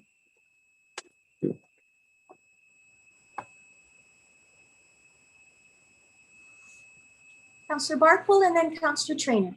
Okay, thank you. One thing council hasn't discussed very much because of the proposal that is sort of bringing this to the floor is the fact that if this doesn't go through, we're changing the zoning to 4 stories. And is council good with that? You have to make sure that everybody is happy to see that change, because it may not wind up being an affordable housing. It's a very competitive process. Maybe their chances are 50-50. The one thing they have in their corner is Ann Howard. We know that. But, you know, is everybody good with it being 4 stories? Personally, I am. I never really thought that a pocket neighborhood took full advantage of that location and the density that was across this, you know, just simply across the street. The sidewalk, whatever goes in there, I think is essential. We have to have that worked out. So at this point, yeah, I can't see, I'm happy to see it go to 4 stories if this doesn't happen. So I guess I'd have to speak, and I'm speaking in favor of the motion. Thank you, Councillor Barkwood. On to you, Councillor Trainer. Just before I start, Councillor Barkwood, I think you have some feedback coming because your microphone's on. Yeah, thanks. I think that housing options like the one that we've been presented with is exactly what our town needs. I mean, we hear and we see this daily. I've been on council for 6 years, and affordable housing is just something that has always been there. And we haven't really been able to tackle it. And this is kind of one of the first opportunities that's really starting to shape that will allow us to meet a really big need in our community. At our earlier meeting today, we were presented with the regional housing needs assessment, and again, confirmed that we need affordable housing in our community and our region. You know, you look at Facebook discussions about Summerland, and there's always people looking for places. They can't find anything affordable. Today I saw a post about a mom and a baby trying to find a place. That's the 2nd or 3rd time I've seen them post. And I can't imagine what that would be like, that kind of stress of not being able to find a place. I know down where I live in Trout Creek, there's a family that rents and their house is being sold and they can't find a place. And they have kids that go to Trout Creek and both the parents are working. And, you know, I think about people like that who just, you know, they're really struggling. And so I feel for them. And I think that there'll be some obstacles to overcome with this project, and you know, to be expected, but I think that it's something that we really have to do. And, you know, with 30, you know, in the building with 30% marketing or market housing, as well as 10 units that will have 3 bedrooms or more, to me, that shows that they're catering to people who can afford to live in there as well as families. And so in my mind, that will create a really good mix, like people with disabilities, seniors, families, and then as well, up to 30% of people who can afford market housing. So I think that that's a really nice mix. And I just think that this is an opportunity to really help out people in our community who work in our restaurants and who work at our grocery stores and our gas stations. And we want them to stay here, but they can't right now. They can't afford to live. And so this is an opportunity that we can give to them. So I think we have an obligation to at least investigate it and to go down this road and hopefully we can work out all the bugs and make this work. So I'm in favor of it so far. Thank you. Councillor Carlson. Thank you, Madam Mayor, and just like to thank all of the members of the public who have written in and spoke this evening. It's really important to recognize that we, as council, have read all the correspondence and did listen to all of the concerns from citizens. And I know that projects like this are always going to be a challenge, and changes to neighborhoods will always be contentious. And that's okay, as long as we continue to have these conversations and make sure that they're in this public forum. I also want to thank the Turning Points for bringing forward an affordable housing project for Summerland, because we've been talking about this for a very long time. And as far as I know, this is the first real opportunity that we have had. And so I think it would be a shame to pass it up.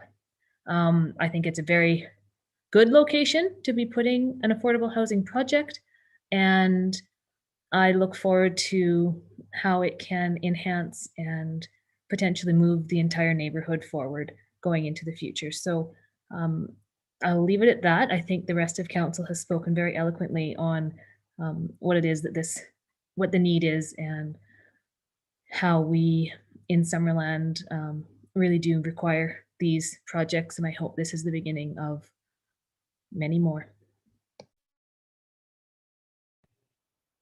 Thank you, Councillor Carlson. On to you, Councillor Van Elfen.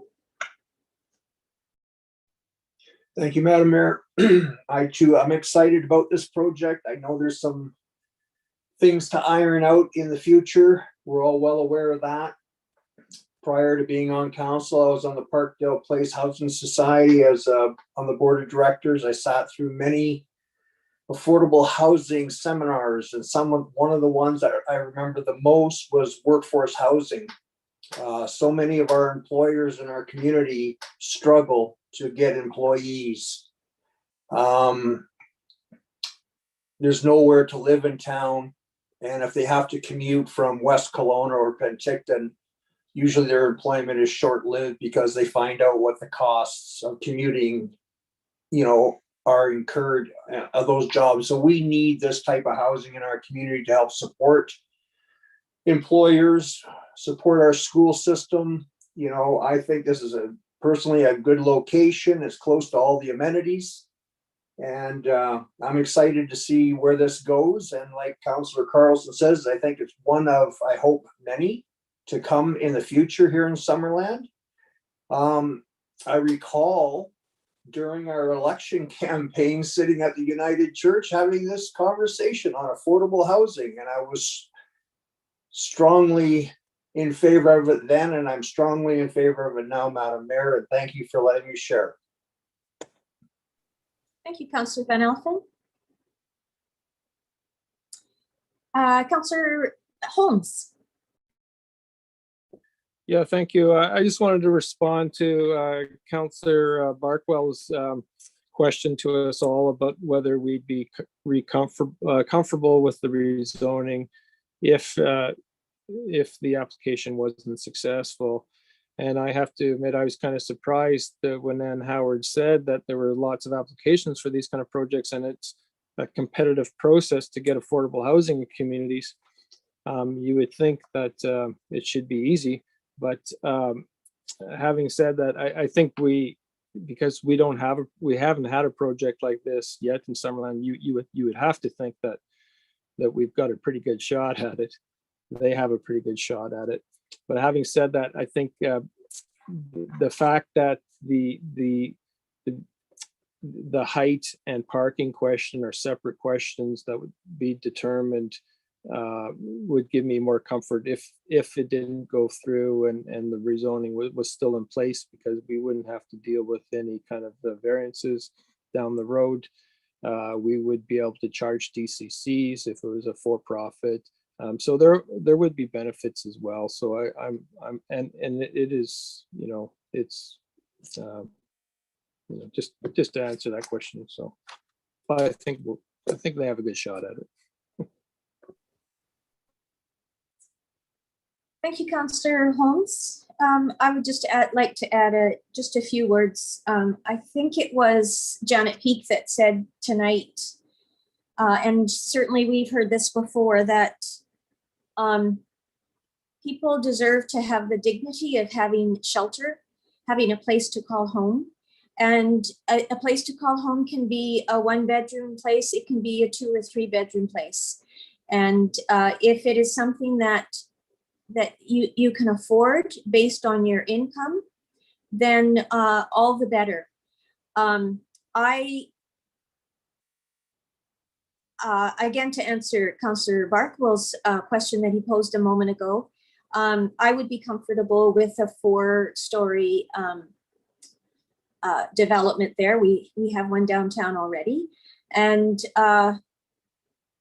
my strong preference, of course, is to have an affordable housing development in Summerland.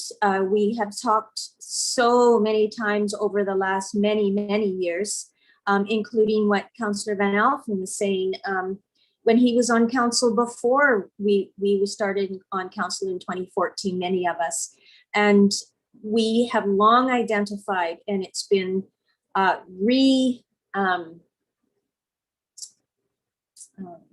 can't think of the word, reinforced. It was reinforced just today when we got the RDOS, which we participated in, the Regional Housing Assessments Report.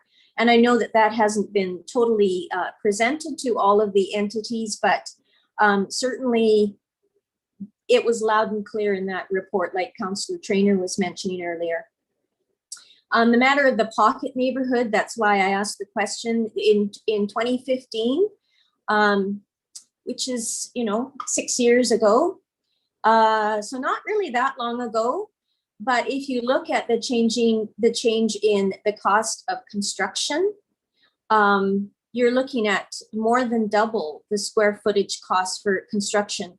So while that may have worked before, it just is not feasible to have an area that size with, I think it was 28 to 30 homes. So I think this is a much better use of the property, especially if it will be an affordable housing development. Adding on to what Councillor Traynor was mentioning, and I believe it was Councillor Van Alphen, and with the workforce that will be able to find affordable and suitable accommodations here in Summerland and housing, I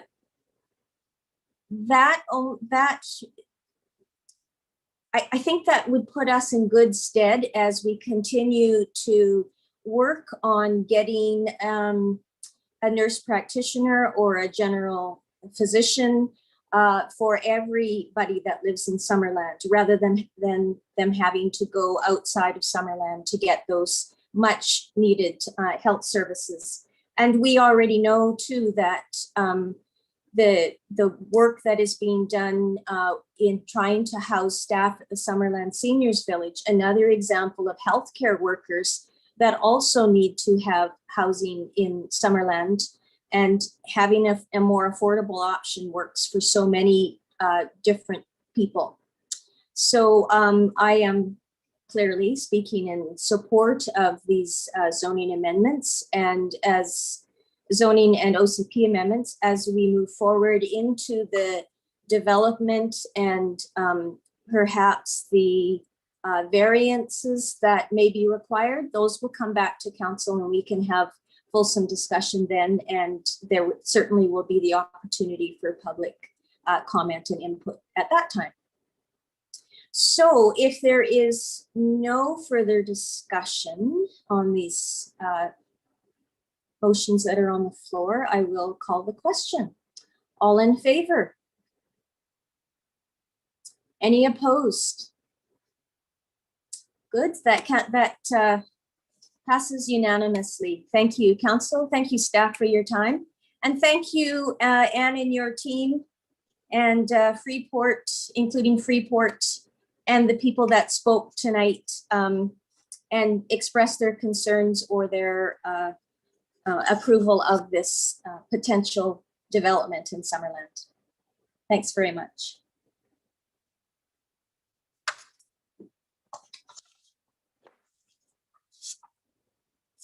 Okay, item 6 on the agenda tonight is the mayor's report.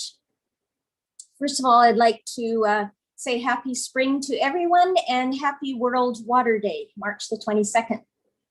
On March the 9th, I attended a special meeting of the Southern Interior Development Initiative Trust, also known as SIDIT. Established in 2006 through a one-time $50 million allocation from the provincial government, SIDIT's objective is to help grow and diversify the economy of the Southern Interior region. And they do this by providing funding support for economic development initiatives. In addition to the board, there are 2 regional advisory committees within SIDIT that is made up of mayors, regional district chairs, and the MLAs in the region.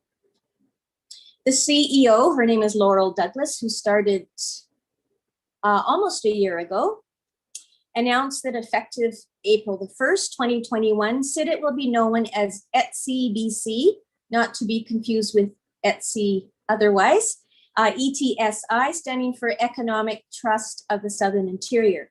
And that's a name that more clearly reflects the organization's work.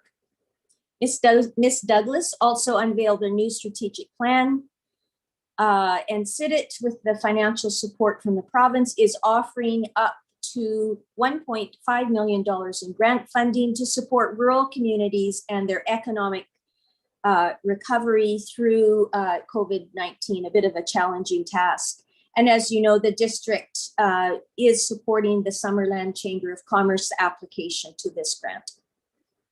On March the 11th, I attended the South Okanagan-Similkameen Local Immigration Partnership Council meeting as their newest council member.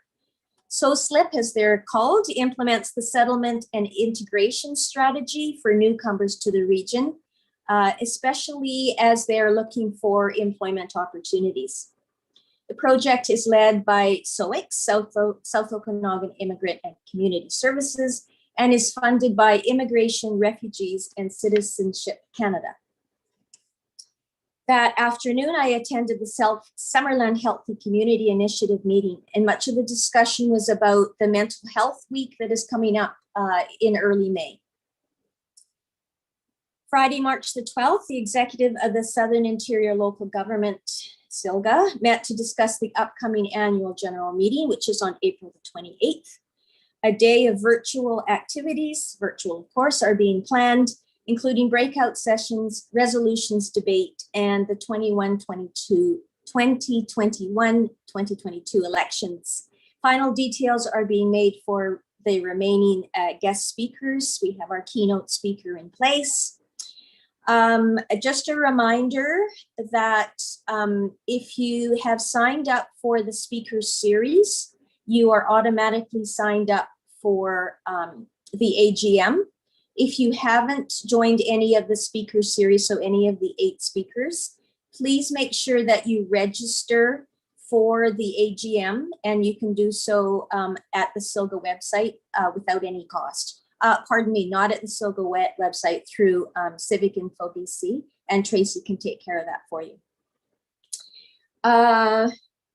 March 17th, I attended the National Climate Caucus call for elected officials, the SILGA Speaker Series, and a Climate Solutions Council meeting. The SILGA speaker was Dr. William Garrett Petts. He is a professor and associate vice president of research and graduate studies at Thompson Rivers University, which is in Kamloops. Dr. Garrett Petts spoke about the value of university and community partnerships, and reported on 2 initiatives: the cultural mapping of the opioid crisis in their region and a research in residence agreement with the city of Kamloops. So they're working on a number of different initiatives.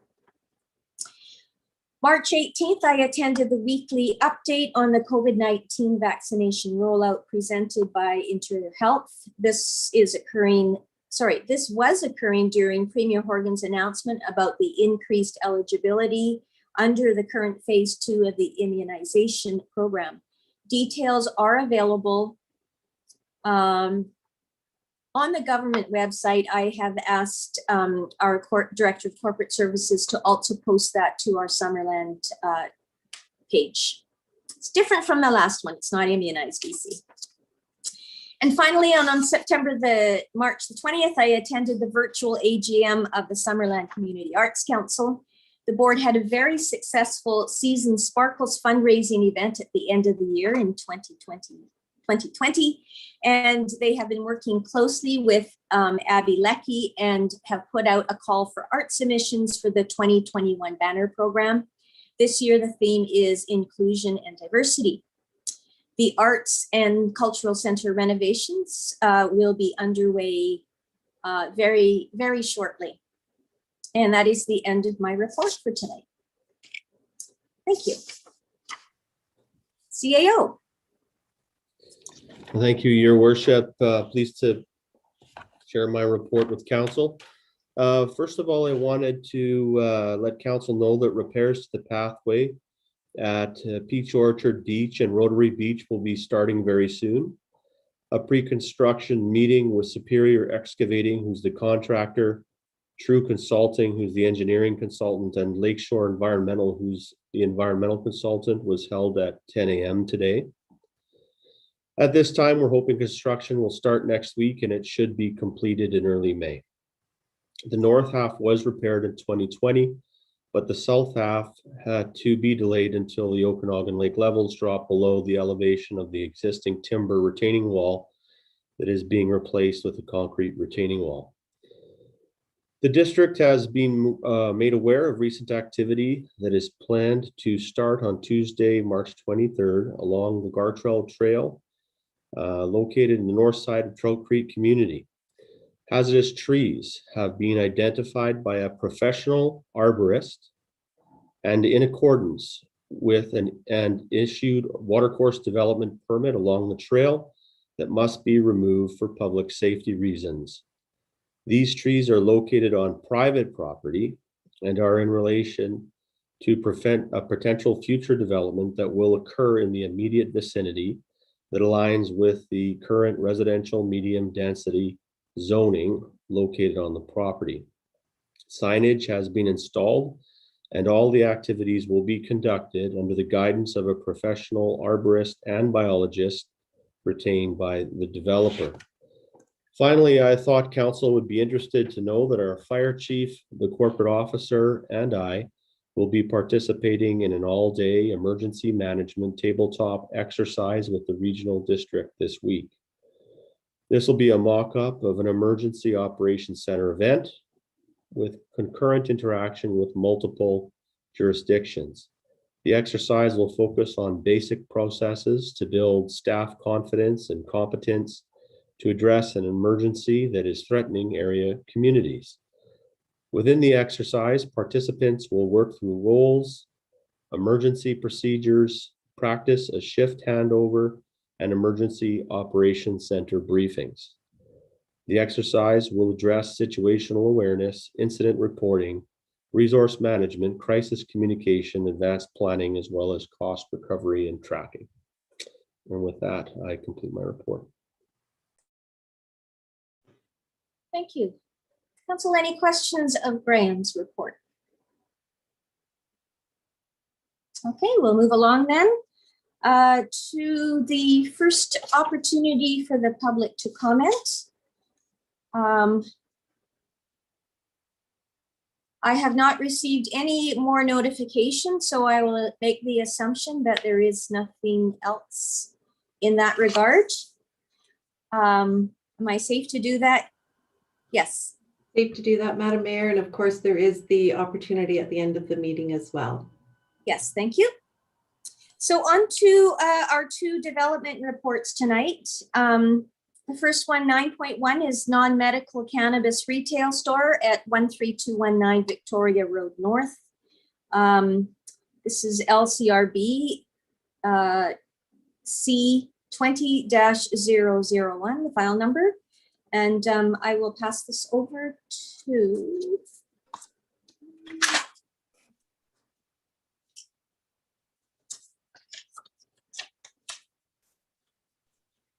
Sorry about this. I've got so many sheets here. This is 9.1. This is Ariane. Oh, you're both of them tonight. Thank you, Ariane. Please go ahead. Yes. Okay.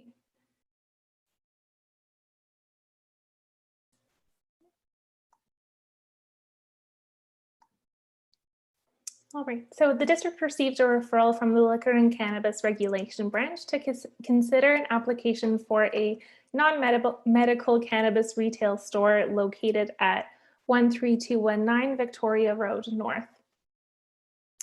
The LCRB is requesting that the district consider the referral and provide them with a written recommendation.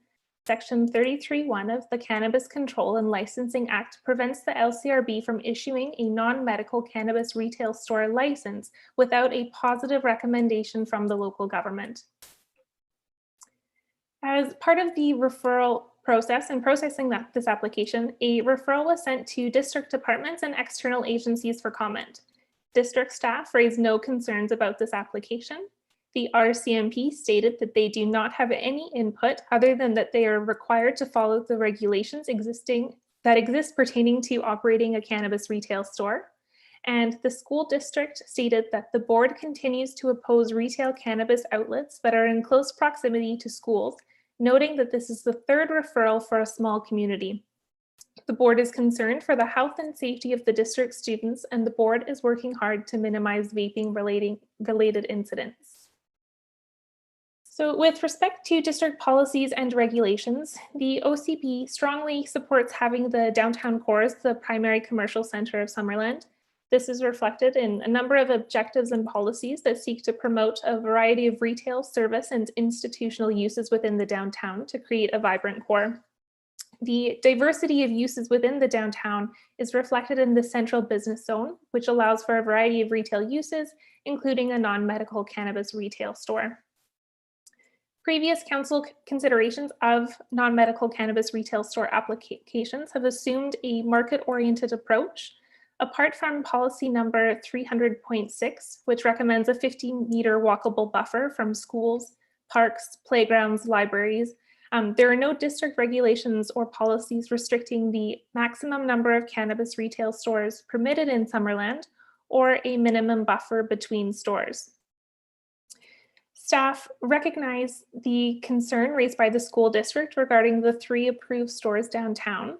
However, given that the district policies and regulations consider non-medical cannabis retail stores to be similar to other retail uses, staff recommend that this application be forwarded to the LCRB with a positive recommendation. Thank you.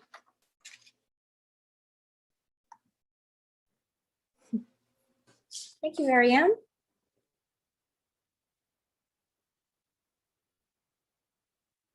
I'll just quickly ask, I'm not sure if it's Ariane or Karen, was there any other correspondence that we received? I don't recall receiving anything other than the school district piece.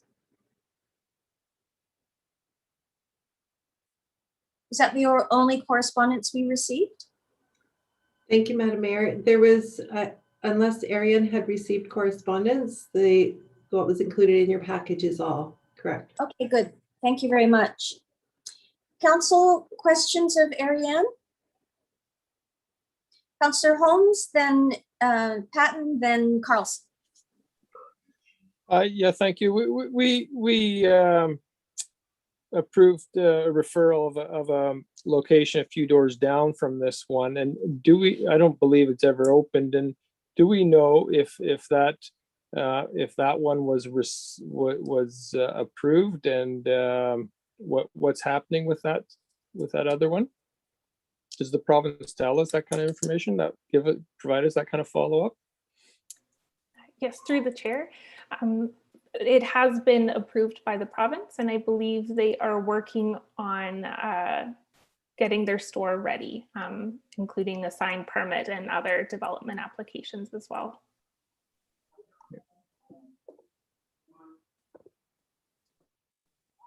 Okay, Councillor Patton. Thank you, Madam Mayor. It's on the kind of a segue to Councillor Holmes. Can you tell me what the time period is from the time that we would do a development approval to the time that they actually have to initiate a building permit, which then in turn would keep the development permit live? Is it 2 years? Yeah, I can answer that one through the chair. Normally our development permits take 2 years, although this is a referral process to the LCRB. I'm not too certain how long their process takes, but we have heard from other applicants that they do take a lot of time in getting the approvals in place through the LCRB, because they have to do a background check and multiple health and safety related checks before they consider approval.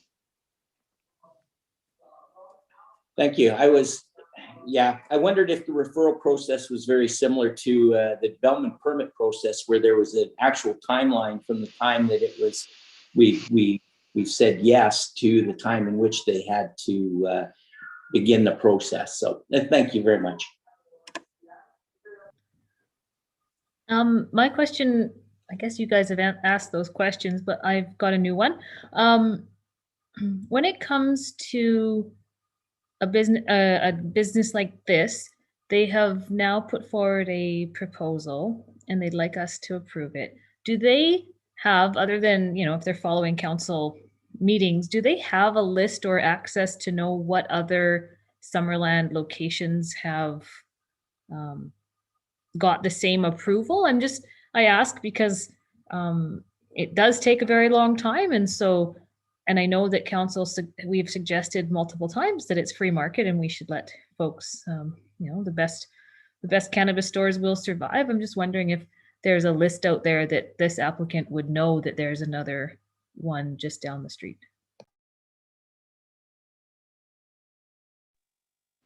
Maybe I'll take that one. Or Ariane, you want to take that one? Yeah, I can add a note through the chair. So whenever we do receive a referral or inquiries about opening a cannabis retail store, we do often get quite a few questions about how many are located downtown or also in the other zone that permits it, which is the shopping center zone.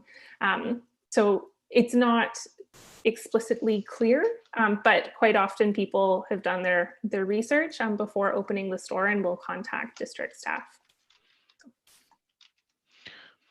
Yeah, and just to add to that, I do believe that the LCRB has a listing of active applications on their website too, so that someone could do their due diligence and see what other applications are currently in process.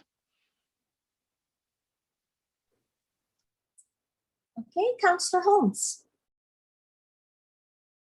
Yeah, thank you. I guess the proponent isn't here on the call, but if I remember correctly, the other applications we did have the applicant at the meeting, and they kind of told us a bit about what their plans were, and I think that that helps the community to know who is opening cannabis retail stores, and it helps reassure them that when they're able to see who these people are, who the owners are, and I'm just wondering if there might be any opportunity for that, so we could get to know who the person is.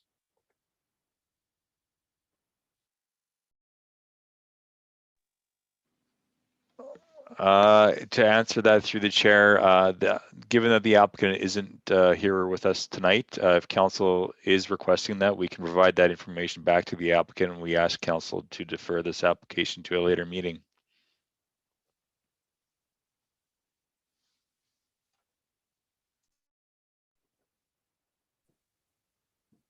Is that something that you'd like to request, Councillor Holmes? I would, yes, please. Okay. Do we have, so you're suggesting a motion then? Yeah, I'll move that we defer this to a future meeting for when the proponent can join us. Okay, seconder, Councillor Carlson. Any further discussion? Councillor Barkle.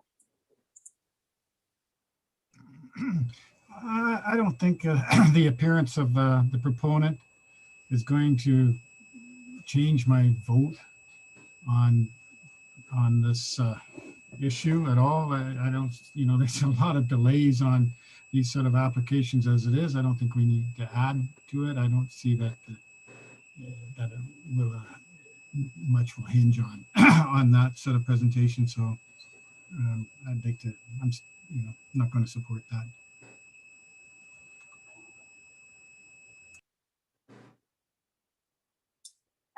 Councillor Holmes? Yeah, I guess my response to that is, well, if it's a 2-year process, another 2 weeks isn't going to make a whole lot of difference. And it's you don't know if it'll sway you. You don't know until you actually hear it. That's the whole point.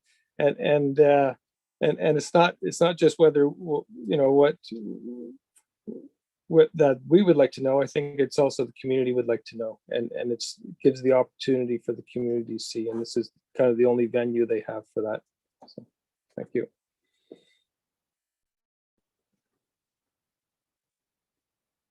Anyone else? A quick look at their website indicates that they have 3 stores already open in Ontario and 1 coming soon to Alberta. So it's not like it's a a complete new startup. I'm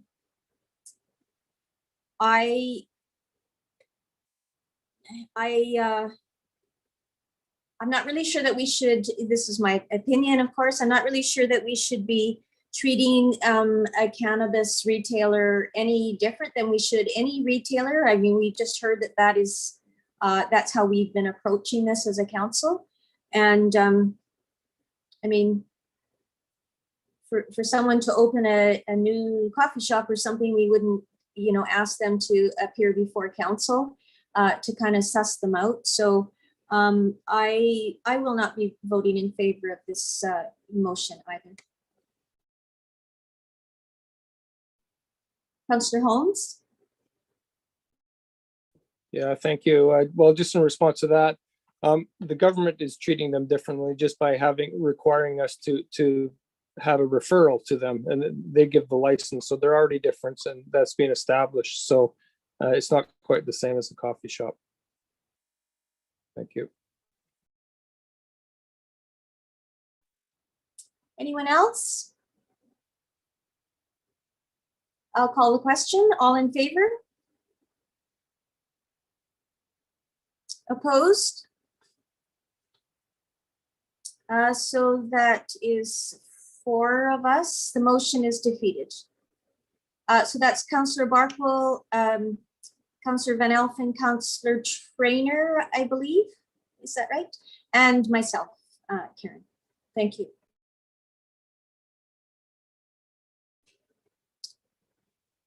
So that was a motion for deferral based on them coming forward. Would someone care to bring forward another motion, whether it's something that is already in our agenda package, the staff recommendation, or something else? Councillor Van Elfen. Thank you, Madam Mayor. I'd like to bring the staff recommendation forward, and I really don't want to read it. Thank you. That's our bedtime story. It's nice long.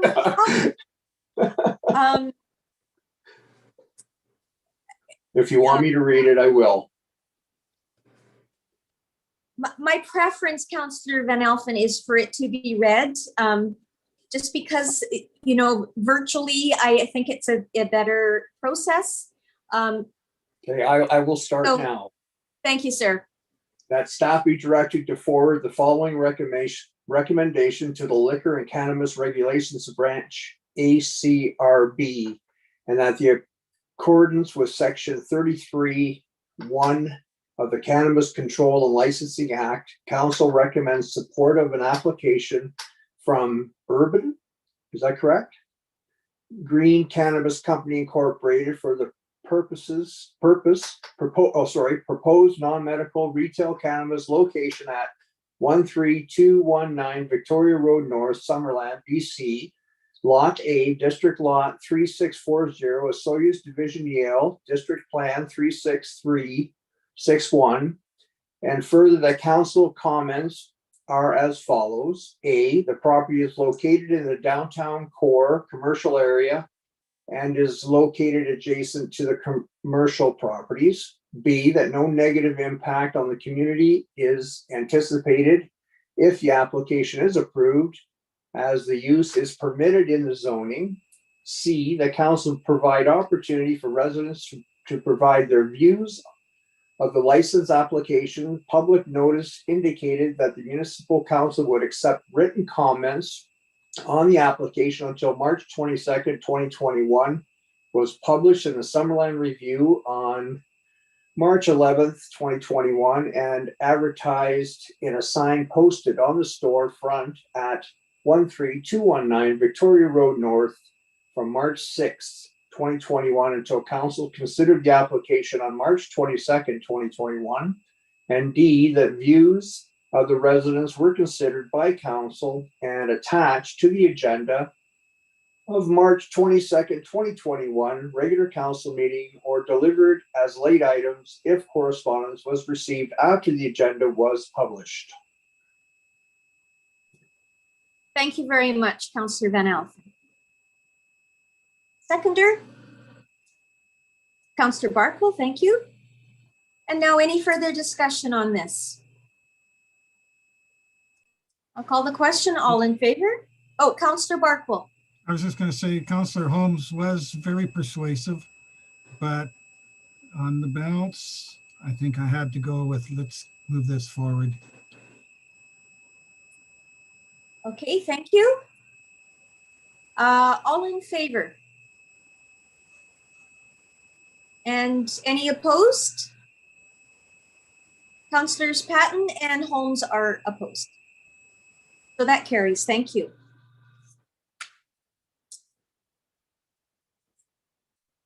Ariane, you're presenting the Development Services Monthly Report?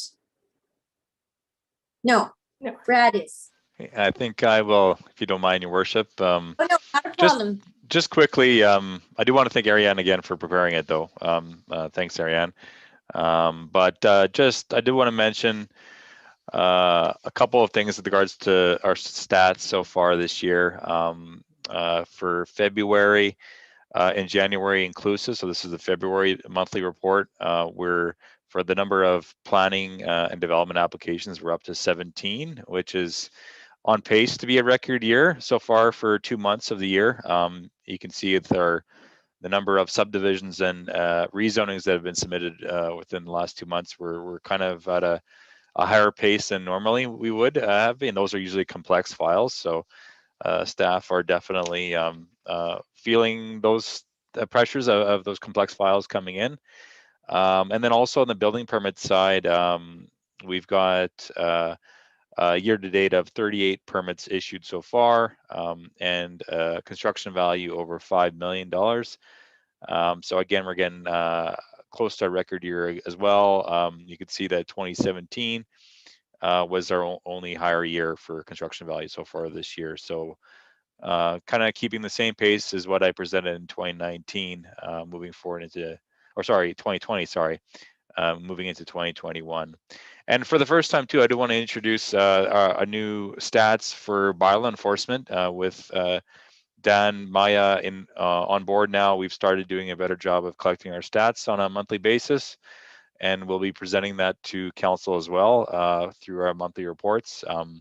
So we provided a number of bylaw files that have been opened in the month of February, as well as our year-to-date for the number of bylaw enforcement files opened, and the type of bylaw or complaint that was submitted and investigated by our bylaw enforcement team for council's purview. So with that, I can answer any questions on open applications that are also provided in the report. Thank you. Councillor Traynor. Yeah, this question is for Brad. At the bottom of your list, I noticed that the item that we just discussed is on there, and it says application on hold at applicant's request. Does that just need to be updated, or? Yeah, that's correct. Yes, unfortunately, some of these don't get updated in time for the report. We rely on an Excel sheet to keep track of our files, and so that one obviously went forward to council for consideration tonight. So that one was mistakenly not updated. Okay, thank you. Anyone else? Councillor Barkwell. Thank you, Madam Mayor. Maybe it's happened already, but has the permit for the Oasis project on the waterfront been issued? It hasn't been issued, but I can say that it finally has been submitted. So that's a good thing that for our department to see come in. We're excited to see that project start to materialize. They are doing some pre-work right now on site. As if you drive by, you can see that some preloading of structural fill is being brought to the site, and they do have an earthworks permit for that material, but the building permit hasn't been issued yet. So I didn't see it on your list. Just must have recently come in? For building permits, we don't post that to council. It's just development and just planning applications. Yeah. Okay. Yeah. Thanks. Councillor Holmes. Yeah, just to follow up on that. So I have noticed, because I use that road a lot, that the number of trucks are really starting to ramp up there. And I guess once the construction's underway, because it is such a large project and there'll be a lot of traffic, I just wondering if there'll be kind of any communication to the public about what to expect and how long it might last and that sort of thing. It's a good question. Thank you, Councillor Holmes. I think that is something we can relay to the developer. We are in active communication with the developer on this project, given the scale of it. I think that we can encourage them to provide us some communication, and also communicate on their own end with the community as to when different things are going to be occurring on the site for the construction process. So that's a good recommendation to us. Thank you.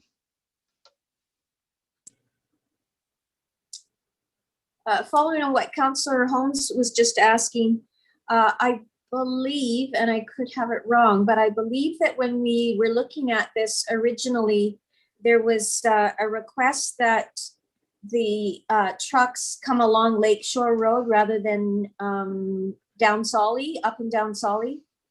Does anybody call that? Yeah, Councillor Holmes. Okay, so I'm not. Yeah. Okay, please go ahead, Councillor Holmes. Yeah, and I can confirm they're doing that. That they're coming from the south end of the highway and straight there. So.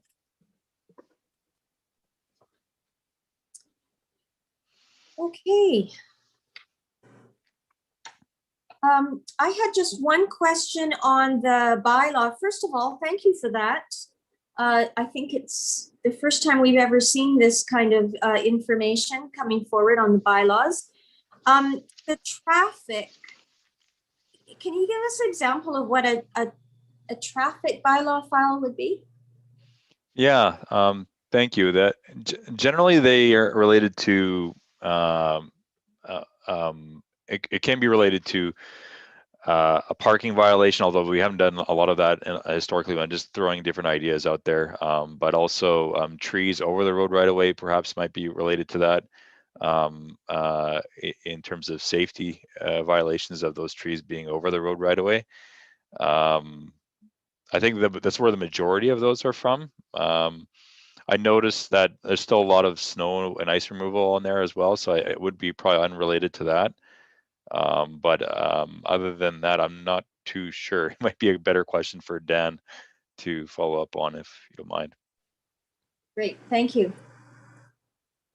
Okay, could I have someone bring forward this to receive this for to receive the report for information, please? Thank you, Councillor Holmes. Seconder? Councillor Barkwell, all in favor? Okay, that carries.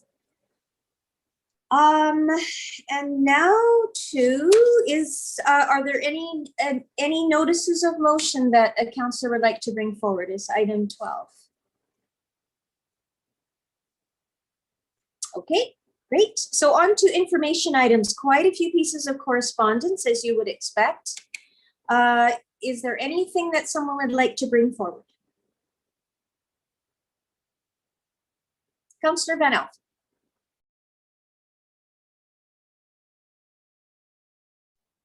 Thank you, Madam Mayor. Attachment G, the Glencore, the Brenda Renewables. I'm just curious on this, if this company has done any presentation to the regional district or nothing like that. I just find it really interesting because they're talking about utilizing up to 150,000 tons of local organic waste. And from Campbell Mountain apparently is going to be doing their own. Oliver's going to be doing their own. We're going to be doing our own. I'm just curious who they've been in contact with. And they're going to take their finished product and put it on, revegetate the 780 hectare mine site, which sounds quite promising. And also producing 170,000 gigajoules of renewable natural gas per year. I just found the letter very, very interesting, and just curious, I wouldn't mind if they would maybe come to a council meeting and do a presentation. And I'm curious, I'm surprised I haven't been to the RDOS, but I just wanted to bring that one forward. If anybody else would be interested in getting a presentation from this group. Just to clarify, they've been to the staff at the RDOS has certainly spoken with them, but I don't recall them coming and presenting. I know that there was a presentation by staff about this particular project a couple of years ago, but not from them directly. Thank you. Councillor Holmes. Yeah, well, it says in the letter that we're invited to go visit the site.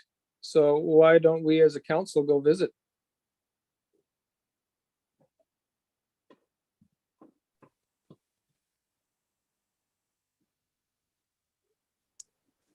Councillor Van Elfen? Well, I think Councillor Holmes's comments I think it's a great idea.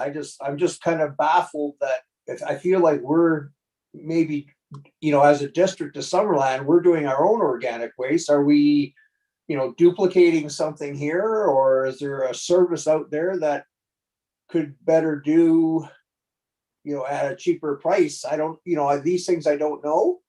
And I'm just surprised that other communities are going forward with organic waste programs that might be better done in a regional area. But I'd like to go up and have a look at it too. I'm quite curious. Okay, thank you. Councillor Carlson, did you have your hand up? No. Any other correspondence? Oh, sorry, then go ahead, please. No, I had the same correspondence as Councillor Van Elfen, so. Oh, okay. And that's it. Okay, so someone could bring forward a motion to receive the correspondence for information, please.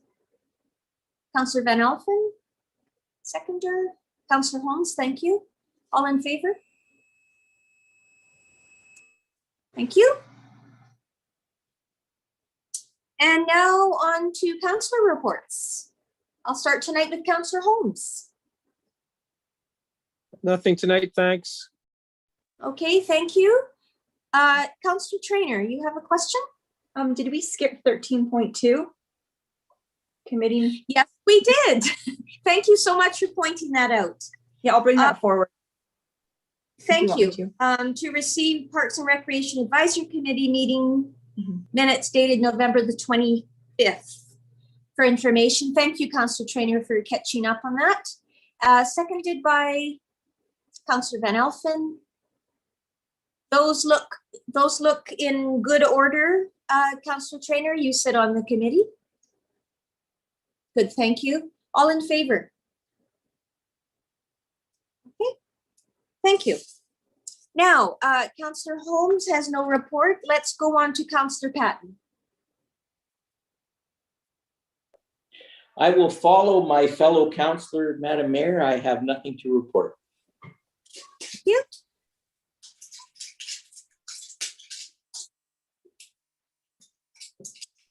Councillor Barkwell. Nothing here, Madam Mayor. Councillor Van Elfen. Thank you, Madam Mayor. Nothing to report this evening. Thank you. Thank you. Councillor Carlson. I have nothing to report either. And Councillor Trainer. Yeah, I just have a quick note. I got an email from Bonnie Fulton, the chair of Friends of the Summerland Gardens. And she wanted to let me know that the gardens, after being closed for more than a year, are going to be open to the public on April 15th. They are not allowed to have any events this year, but the gates will be open for the public to go and walk around and have a picnic. They also wanted to thank the district for their grant and aid. They received that, and she said that that provides comfort to the group because their revenues will be down this year because they won't be able to do as many fundraising events. So she wanted to give her thanks to the district for that. So April 15th, you can go up there again. That's good news. Thank you. They are still doing their spring plant sale, I think, though, right? Yeah, they are. That will be online the first weekend of May. Yes. Okay, good. Thank you.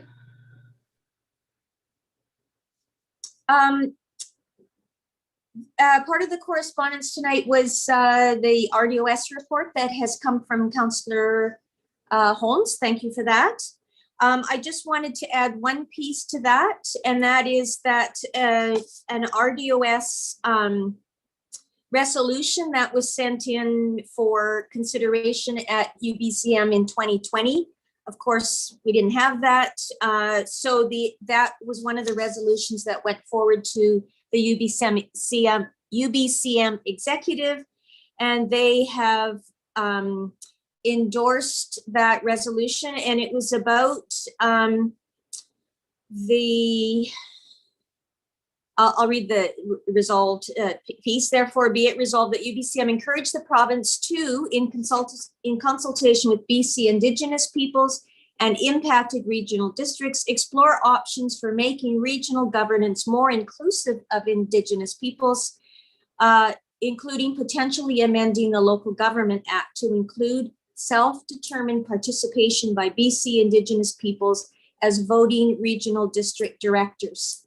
That was something that I brought forward. They have requested a couple of amendments, which I have just read out. And just as a bit of background, at UBCM 2019, I was unaware of this. I learned that unless you live in you're living in a treaty area, that regional districts do not allow directors that represent Indigenous governments within the area. So we wouldn't have that here because we're living on traditional territory that is not covered by an Indigenous Peoples Treaty. So this gives the option for that exploration, and they can determine themselves if they want to be at the table. But quite clearly, the collaboration of the, I'm sorry, I can't remember. It was Port Alberni. I think that the regional district that Port Alberni is in has Indigenous representation on their regional district board, and it's working very well because of that extra collaboration between the Indigenous government and the regional district government. So that's that. And any update for me, Karen, on anyone that wishes to speak? Thank you, Madam Mayor. We have no one on the list, and I have sent a message to those members of the public that are still on the call. And thus far, John Bubb has indicated he's just listening to the rest of the meeting. So unless Janet Peak is interested in speaking, I think we're safe to move forward. Okay, I'll give Janet a couple of seconds to indicate whether or not she wishes to speak again. No, I'm satisfied and I am just listening. Okay. Thank you, folks. Thank you for hanging out with us tonight, you two. Okay, so could I ask someone to bring forward adjournment, please? Councillor Van Elfen and Councillor Carlson, all in favor? Great, thank you. Good night, everyone.